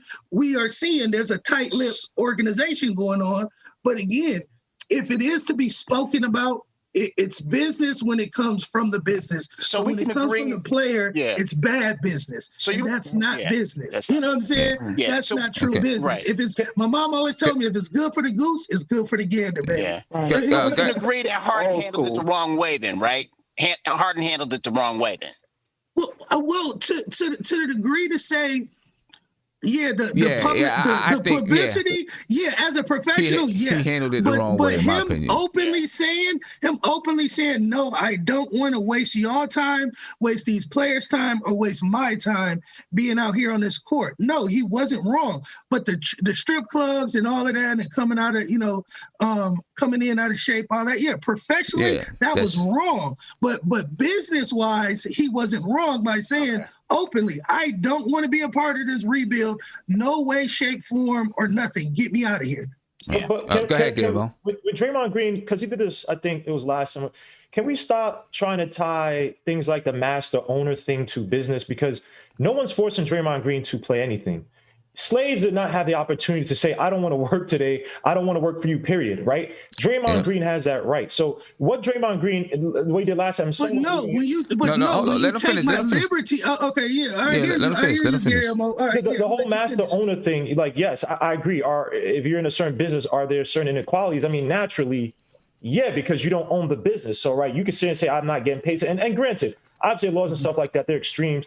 But the thing with Draymond Green is like the whole, he tried to use his last time. It's like, well, if you're a black man, Draymond, and you own a business, are you now the master owner for somebody that you employ? You know what I mean? So, but he demonized. I hate to say it like that, but that's capitalism. What is capitalism? But you know, service are good for exchange. You can't demonize it. You can't demonize it when it's NBA owners doing it to NBA players and alluded, because he did this, I think it was last summer, whatever it was, alluded to slavery.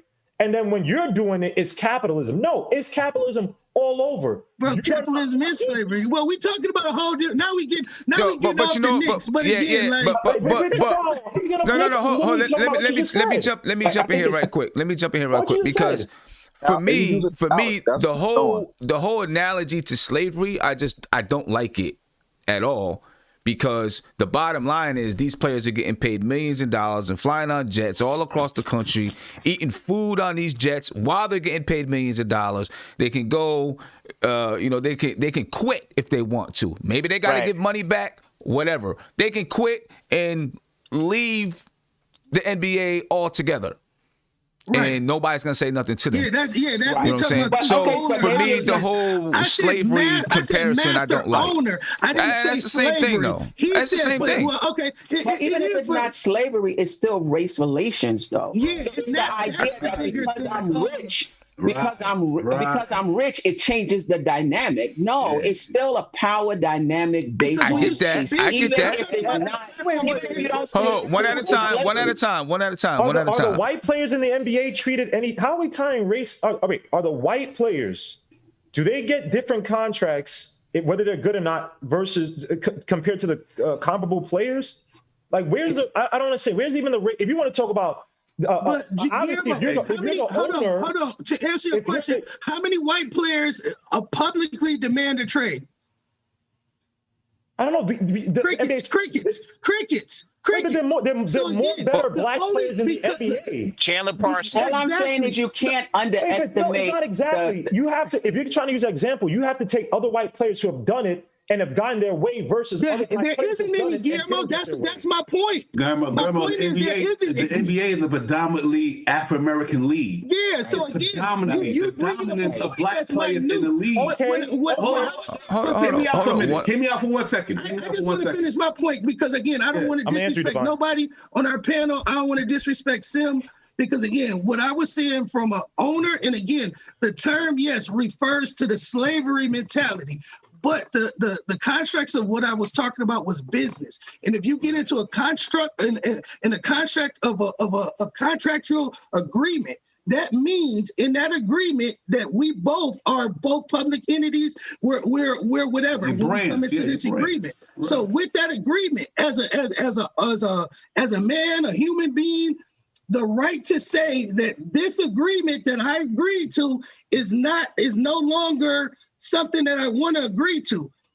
It's not okay that you on your hand can say that, yes, you don't like the part of the agreement that, okay, Kevin Knox sucks and we want to trade him. But again, on Kevin Knox's point, he may say, well, shoot, y'all suck. Y'all ain't trying to develop me, so I want to go somewhere. But again, Kevin Knox gets fined. He gets fined for saying that. The New York Knicks, they could tell N. Begley, they can tell Simeon Russell, they could tell any of these entities without being fined, Guillermo. So that's what I'm saying about the owner. They own Kevin Knox. He has to shut up. But see, this is where I disagree. Well, hold up. Rights, though, Sim. Hold up. Okay, but he does not have to shut up. He doesn't have to. He does not. That's the point that I'm saying. No, listen what I'm saying. Listen. He does not have to shut up. He does not have to agree to play in the NBA. If he wants to say, I don't like my contract, he can say it. And if they take and if they decide that the consequences that I'm gonna take your contract, okay. But that's not slavery because he can make the decision not to say it. But the consequences are seen. Let me answer your question. That's the reason why. I get that. But what I'm saying is, that's what I'm saying. I understand that. I'm not saying it's a slavery. No, but what I'm saying, listen. What I'm saying is, you have the NBA Players Association that is there to work out the rules, to work with the NBA on rules. That the NBA players run this association to say, we don't like this rule because it does not benefit our players. We don't like the fact that players can't say this or that because it doesn't benefit our players, right? So that's why I just don't like, I understand the whole, listen, I'm not saying that there aren't racial constructs that exist in every business that's in the world. Right? I'm not saying that, but every time I hear a player or a person compare the NBA or the NFL or whatever to slavery, it really bothers me because I hope we're not talking about slavery from the beaten part of it, but here right. No, and you're right. It's the power dynamic. Let's change it to the power dynamic, and there's some racial undertone. Basketball to war. I respect you. One at a time. Go ahead, Devon. That's the reason why we had to get a CBA, because the league was predominantly black. And the owners was making them more or less bow down to their commands without having the right to say, well, we want to do this too. That's why we got a CBA. Because think about it. You can't dress a certain way. You can't come to work dressed in a certain way. Now you need to wear a suit. So we had to get in the CBA. They know we should be able to go to work and dress kind of where we want to because of it's a cultural thing. See, the way white guys wasn't acting a certain way. That like even the culture in the NBA, think about it. They wouldn't. You said you can't come and dress. Recently, they changed it because we felt like it was like no, you kind of tell us how we got to act a certain way.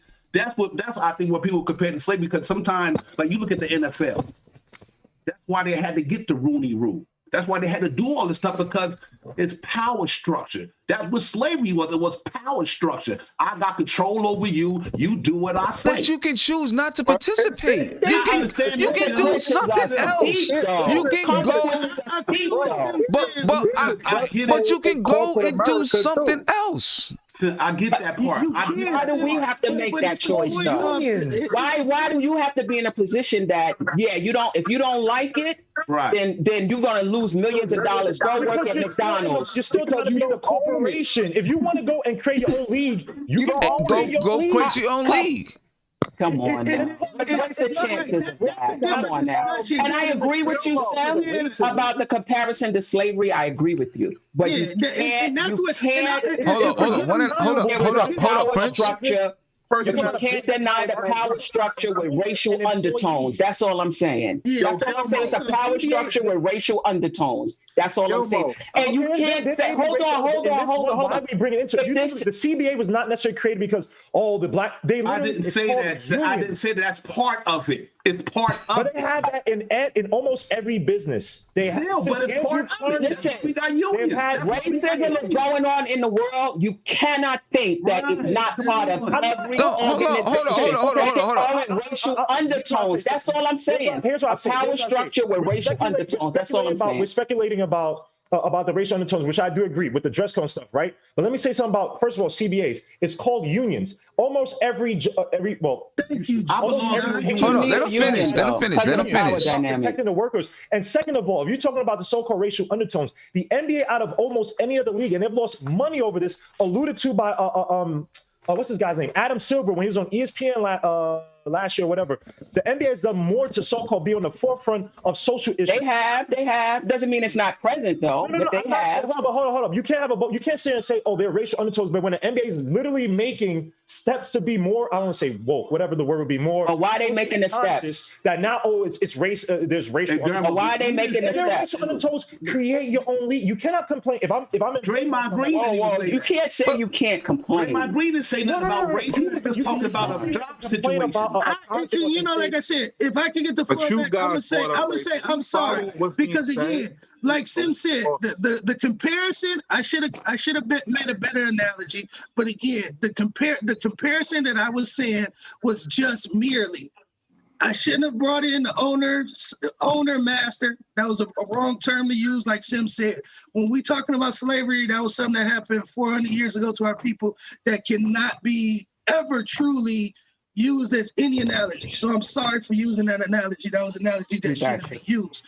Much like Sim said, these people have the choice to play in this league. They have agents and lawyers who can fight on their behalf. So there's ways that they can go about doing these things. At the end of the day, much like you said, I believe that players should have a voice just as well as NBA teams have a voice to do business. Players should be able to conduct business because they are a business. That name on the back of their jersey, that is their Fortune 500. So what I'm saying is this. If I'm a Fortune 500 just as well as you a Fortune 500, I should be able to conduct business. And if there's a rule for me where I get penalized for conducting business, then that rule should be eradicated. And that's just it. But that's what the NBA Players Association is for, so that they can take up these issues to say we don't like this rule because it does not benefit our players, or we don't think our players are being fairly treated in this circumstance or that circumstance. And I don't deny any racial constructs that exist in any business within this country at all, right? From your top corporations all the way down to McDonald's.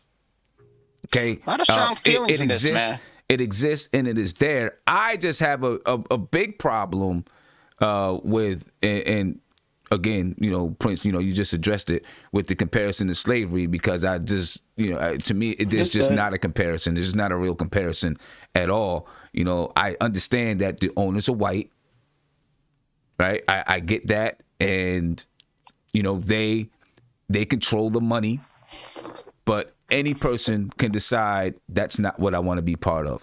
You can decide to go create your own league, and even if it doesn't make the same amount of money, when a player signs a contract, slaves didn't have that. Slaves didn't have that opportunity. Didn't have that. But listen, when a player goes into the NBA and they sign that contract, they are responsible for understanding the parameters of their contract, and if they don't like it, they can choose. I'm not doing this. That's right.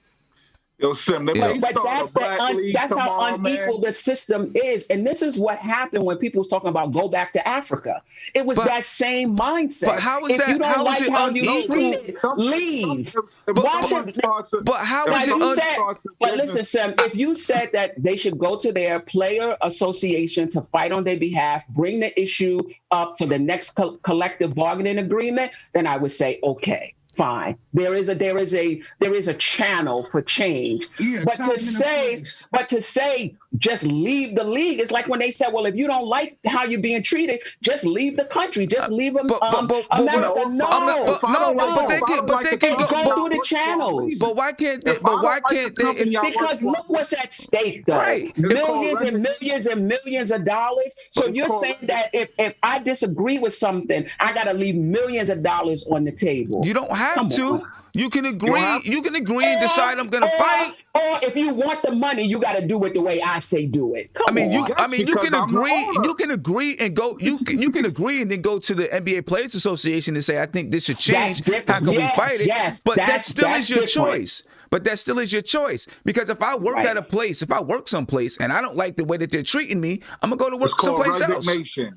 It's called resignation. I'm saying I'm not working here no more. I don't like working here. I'm gonna go work someplace else. It's called But if you're a professional, I'm making $100,000 at St. Mary's, and I don't like the way they treat me. I'm gonna go over to St. Vincent's. I'm gonna make that same $100,000. Okay, but when you're in a situation where I'm making $20 million in the NBA, and if I don't like it, then what? I'm gonna make $100,000. That's a tough choice. The consequences are very different. Yeah, because the rest of the NBA, they might not. You can't make one. Yeah, it's a difference. That's a big difference. It is. We can't it is a big players difference. don't get blackballed. Listen, ask Melo. Listen, it is a big difference. It is a big difference. Well, that's why the NBA Players Association, they hold lockouts. I agree with you. Right? That's why they lock out. Go to the Players Association. Right? Because I agree with that. The power is within the players. They have the power because no one's going to watch the NBA if they don't have the players that's in the NBA. That's why they hold lockouts so that they can come to these certain agreements and things like that. Right. My whole point is the slaves didn't have any of those options. No doubt. And that's where I was wrong. And that's what Simmons taught. Simmons speaking to the point of option. Slaves didn't have an option. These players have an option. They can do what they want. They can be quiet. They can speak out. Like Sim said, if you want to, you can speak out. It's just going to cost you. You know what I'm saying? So I hear what you're saying. But that's a problem and I'm sorry I think that's one of the. It's not slavery. It just some of the things are that what happened in slavery from a mental, spiritual perspective. Some of the things that the people go through now in this country today happened in slavery. I don't think we're talking about the racial undertones. It's not slavery. It's more like racism. I think it's more racism than using the term slave. But Sim, here's the thing, though, Sim. Let's be honest. Like I said before, it's all in the way you do things. Professionalism, right? Let's be honest. All of us, right? Everybody here works. We cannot say what we want to say at our companies. Not at all. I don't care who you are. Absolutely. You cannot say what you want to say. Absolutely. You don't own the company. Right. They have rules and guidelines. You agree to it. You don't like it. Their code of ethics. You don't like it. It's called resignation. Right. Their code of ethics. If you want to do things the way you want to do it, start a business. Listen, when Kyrie said create your own, all these players were quiet. This is what I'm saying. When it came to the money, when it came directly to the money, Gilmore, it's hard to hear you. Guys were quiet. Yeah, you really low, Gilmore. You're real low, Gilmore. Gilmore, you're real low. Oh, you guys can't hear me? I apologize. Yeah. Can you hear me now? Still a little low, but still a little low. I'm sorry about that. I'll try to speak loud. I was just saying that, like, if you have any business, if you have any entity that you're running, there are rules and guidelines you have to make sure that everything is sterilized, so you don't get into sexual assault or a racial or anything like that. Right. So and I wasn't coming at you, Divine, saying that you said the mass. I was saying that I know you. No, I wasn't. I didn't take it personal. I wasn't saying you said it. I'm saying that Draymond Green alluded to it last year in a similar vein when he was talking about this. And what he was trying to do is try to get people on the emotional side of thinking, oh, it's slavery, blah, blah. I'm like, hold up. Literally, you have a bunch of black people. I'm not talking about, I'm talking about black people in general with businesses, with entities that you hire other people and you pay them discernibly less than you get from that business. You cannot sit here and say that it's a master. No, it is a business. There's a hierarchy. I have the capital. You work for me. Now, if you want to have your own business and make as much money, you can open up your own business. It's not saying for you to get out the country. It's not in that vein. But you can open up your own business and do what you want. The same thing with the NBA. They have rules and guidelines. And to be completely honest with you, a lot of other players, especially in football, go to all these football players. They look at the NBA players like crybabies. These guys get guaranteed money. Now, I'm not saying you can't come out and voice your displeasure with certain things, but even going about a certain way, there's a certain way you have to go about it. If you want to fight for that in the CBA, next CBA coming, okay, get your leverage up, make sure you can argue it. But a lot of these guys they come out, a lot of NBA players come out like petulant children when it's time to say, hey, I want to get traded. They do a lot of petulant things that'd be like, yo, that's not professional. There's a certain way you go about it. I don't see that in the NBA. I don't see that in the NBA. No, I don't. Let me see that. I don't see that. If you look at the NBA on the plane, I don't see that every day in the NBA. I think, listen, just like when you know what, this is what it is. Sometimes when you got people like Barry Bonds, Terrell Owens, Draymond Green, when they because they outspoken people, they just how we say radical or something.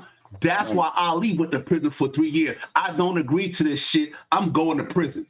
I'm stripping myself from the army. I'm going to prison because something in the system is not right, and I gotta bring. Sometimes you need people to voice their opinion to bring about change. It's like Refinement. If Refinement didn't speak about shit, they sweep it under the rug. Shit never get resolved. That's all Draymond Green was doing, was saying, listen, if they do this, we do, because it is, you can have constructive racism in entities. You can have that. That's like what I'm saying is, look what happened this year when we had the Black Lives Matter movement, when all these people start saying we're gonna start hiring more black people. We're gonna start doing, because some people need to say something to spark something. And all he did was saying like, yo, you can't tell us we can't say this, but you can say that. Regardless if you own the business tonight, it's freedom of speech. I get it. I know it's certain things in the context. Some things you might have to go outside the box. You are free to say whatever you want, but you're not free of consequence from that business. If I come out like, okay, I don't know what you guys do for, I'm out, whatever you guys do for a living, right? Go out and start kneeling at your jobs and not work. Oh, I get if you fired. go that way, go to your jobs right now. I get fired. Go kneel down and put your fists up in the air for 5 hours and see what happens. I'm not saying that you don't have a right to say what you want, but when you are in a business, right? It's just not. I agree with that. But if the NBA is so forward, if the NBA is so with race relations and trying to move things forward, then it should be equal. Okay. Let's go into the next collective bargaining agreement. I agree with that. It should be in the next bargaining. At least there is a path. But this idea, network money, the NBA player is going to lose money the next CBA coming around because the TV. Wondering why ESPN is firing so many people? They've lost money on that huge NBA. They lost a lot of revenue. They are screwed. So all this stuff that people talking about, it should be equal. No, it's money and power. If you don't have money, power, and leverage, you can't come to the drawing board and say, "Hey, I want as much money as you." And I'm not trying to make this sexist or anything, right? There's a reason why WNBA players don't get. It's not about sex. It's about they never made a profit. That entity. They never made a profit. Watching that entity. Where are they getting that money from? If you have the power and the leverage, you can go to the drawing board and say, "Hey, I want more money." But these guys are losing money, and they're gonna get a rude. And they lost the money from China. And they lost the money from China too. Yep. I agree with that. All I'm saying is let's not over. We're not saying it's. But there are racial undertones in every organization in America, period. You can't deny that. That's true. And there is you can't deny that. How does that affect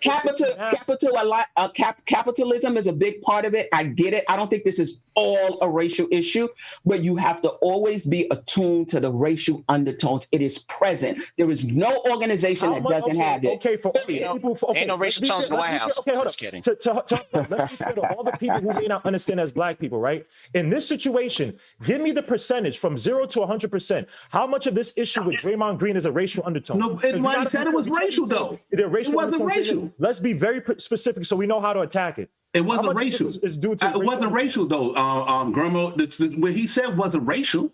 He just was speaking about owners and players because Michael Jordan is an owner. Hold up, Stephanie just alluded to that. I understand that, but what I'm saying is, I don't think he was just speaking about the powers that people have to speak what they want to speak. He didn't say anything. Right. He didn't mention anything about race. No, but let's put a cap on it. Let's put a cap on it. Let's put a cap on it. Put the ark on the covenant. Put the ark on the covenant. It's good conversation. A lot of things to entangle there. You know what I mean? But a lot of feelings. A lot of feelings. That's why you have these discussions and you talk about it, man. Absolutely. We can get back to the New York Knicks, I guess. Right? We get back to the New York Knicks. We play tomorrow. We play Orlando tomorrow. We got a chance to bring this back to being a 500 team, 15 to 15. I think we're going to have a tough time tomorrow. What'd you say? I think we're going to have a tough time tomorrow. You think we're going to have a tough time? Barbecue chicken, yeah, man. the first time. You know why? I'm going to tell you why with Vucevic. Whatever. How do you have he one man, Kev. He one man, bro. I understand. But still, he's a tough cover. If we had Mitch in there, then I'd have a better, Yo, Sim, you know what you should do, Sim? What's that? You should create a segment, man. Because it'd be funny though at this shadow. We about to go into a game. Yeah, man. Get some violin music. It's rough for us. We wind up beating the team the next game. It's gonna be rough for us, man. Because you know what? Because Julius Randle got 2 left sneakers. He forgot his right one. Kareem. In my defense, I've always been the optimist towards every team that we play. You got a point, but I'm just cocky right now. Barbecue chicken. Barbecue chicken. Everybody getting it right now. That's how it's going. What kind of barbecue flavor we going? What kind? Spicy barbecue. I'm gonna be nowhere to be found. All right? Baby Ray. The times is good. Yeah. Shoot. Well, hopefully we can pull out this win tomorrow. One last thing I did want to ask before we got out of here. They're a very long, athletic team. Yeah. Man. They've been like that for a few years now, man. Yeah, and I will be doing a game preview tomorrow at 3:30. I think it's going to be 3:30, right? 3:30. I think it's going to be 3:30. I'm trying to picture in my head the meetings that I have. Yeah, I think it's going to be 3:30 tomorrow. It'll be a quick one because then I got a meeting at 6, so I'm going to knock it out and then get to my meeting at 6 o'clock. Oh, we got one at 7 a.m., right? Yep. Who got one at 7 a.m.? Me and you, right? You talking to Divine? You talking to Divine, right? You talking to Divine on that one, right? I thought I was on your Shoot. Yeah, no, you talking to Divine on that one. See, that's the reason why. That's the reason why I am a business owner, so I can dictate all the meetings and the time that I wanted to have my meetings and all of that. I can dictate all of that. That's the reason why I'm a business owner. I'm sure there's some equality there. Okay, I'm not on the schedule. No, you're not. It's a dress code. Wear a suit, man. You can't throw on no jeans and a shirt. It's a dress code. Throw on a suit. Yo, have anyone heard from Mark recently? I don't know. I haven't heard from Mark in a while. He's probably he's on Twitter. He's on Twitter, but he hasn't been on with us. Okay, I just wanted to make sure he was all right. I haven't heard from him in a while. But the last thing before we get out of here, I'm gonna come around and just everybody give me real quick. Where does Andre Drummond land? Where do you think he lands, Divine? Clippers. Think he lands with the Clippers? Okay. I'm thinking it's gonna be the Lakers, Boston, and Brooklyn. I think it's between those 3 teams he lands. I guess Toronto's in there too, but Lakers, Boston, and Lakers, Boston, and Brooklyn. Steph, where do you think he lands? Is it a trade or buyout? You know what? I'm thinking they're gonna try to get a trade. I mean, if to it's me, a trade, I say Toronto. Toronto. Yeah, trade, right. If it's a trade, I say Toronto. I don't know if those other teams have the money or the assets for a trade. I like that question. Yeah, that was a good point. Yeah, I don't know if they have the assets. The Lakers then gave up everything. Clippers gave up everything. So I think a buyout. Why? That's why I said the Clippers if they were going to buy him out. But you talking about trade? I agree with Steph. But Toronto. To buy him out, can't they just say, you know what? We have you. We're going to keep you for the rest of the season. Yeah, they can say that. They can, but they've decided they're going to move him already. But they're going to want. What I'm saying is just keep him on the, keep him on the bench and everything. I mean, I know it'd be they can, but they lose him for nothing. Though. Yeah, then they lose him for nothing. They're gonna try to trade for something. A couple of draft picks and all of that. Yeah, a couple of draft picks, whatever it is. I think they're gonna do that way. Gambo, where do you think he lands? It has to be. It's probably gonna be Celtics. They need a big man badly. Like they need a front court presence badly. Like they legit don't have. Who they have? That guy Williams, the light skinned dude, and Tice. Oh, Tice. Tice. They're Tice high, but Drummond would give them a legit inside-out game because there are many games, especially in the playoffs last year, with Daniel Tice he's a solid player. He's just not Drummond. So don't talk him up in the East, man. Don't let him come to the East. That's why I said the Clippers. I ain't scared of him, man. We were able to deal with our so-called, team, or what was it, the third game and the first game. So I ain't too scared of Drummond. But for that Boston team, you got Kemba, you got freaking Tatum and Jaylen Brown. You fit. Well, see, and Boston has a $28.5 million trade exception. So, yeah, wow, that's good as gold. Yeah, Kev, where do you think he ends up? I say Toronto. I say Toronto, but if he goes to Brooklyn, start spreading the news.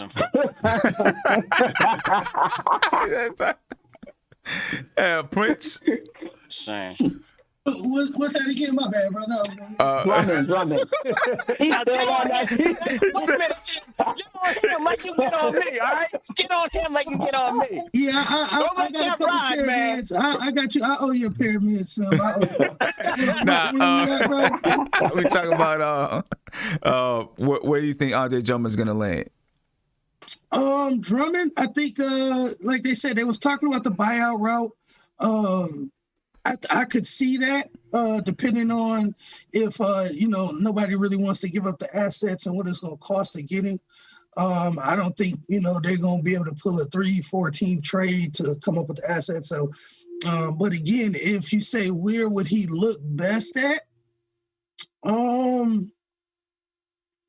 honestly, I would like to see him with us for whatever strange reason, not for the money.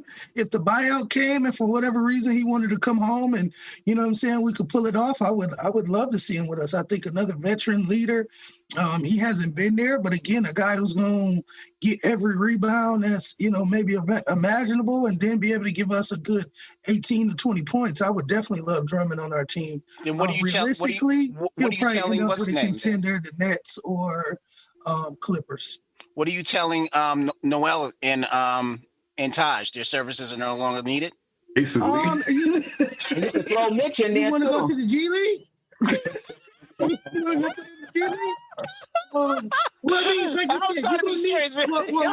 you're gonna need one of the two. So me personally, I probably would say you probably just gotta trade Noel. You gotta trade him out of here, and then you have Taj just backing up Mitch, who's backing up. He did say that New York he'd be favorable to landing in New York with the Knicks. He said that. I wouldn't mind it. I would be open to it. Well, man, Gilmo just sinking his if he's a buyout, I don't mind it. I don't mind at all. Yeah, I'm not giving it. I wouldn't say trade assets down there because, like you said, I ain't trying to take on this contract and then we're gonna have to pay him again next year. Yeah, I guess he sources just, for whatever reason, wanted to make it work. Yeah, I guess sources said that the Knicks would be a favorable landing spot for him. He wouldn't mind going to the Knicks. So. I'm burning. Jimbo shaking his head. It's like, okay, why would they buy him out? Would at least try, not even just getting a second rounder from someplace. Two second round, 2, 3, whatever. That's what I said. I just that buyout thing would be like the last day or not. It'll be after. That'd be after. Wait till after the last day of the deadline. But yeah, I just see a contender because you're talking about, and this year I'll give him credit. He's improved this year because other years, he wasn't that good defense. He's overrated a little bit defense, but this year he's actually one of the better centers. I just see another team, even the Celtics, they'll probably give up a player, a decent guy off the bench you could build to get a guy like Drummond because they legit need him. I just don't see him come to the Knicks. It's weird for a player that productive, just number wise, to not get traded. Yeah. Well, I think he's going to get traded. I definitely think he's going to get traded. I can't see them not trying to get some assets for him if they know for sure.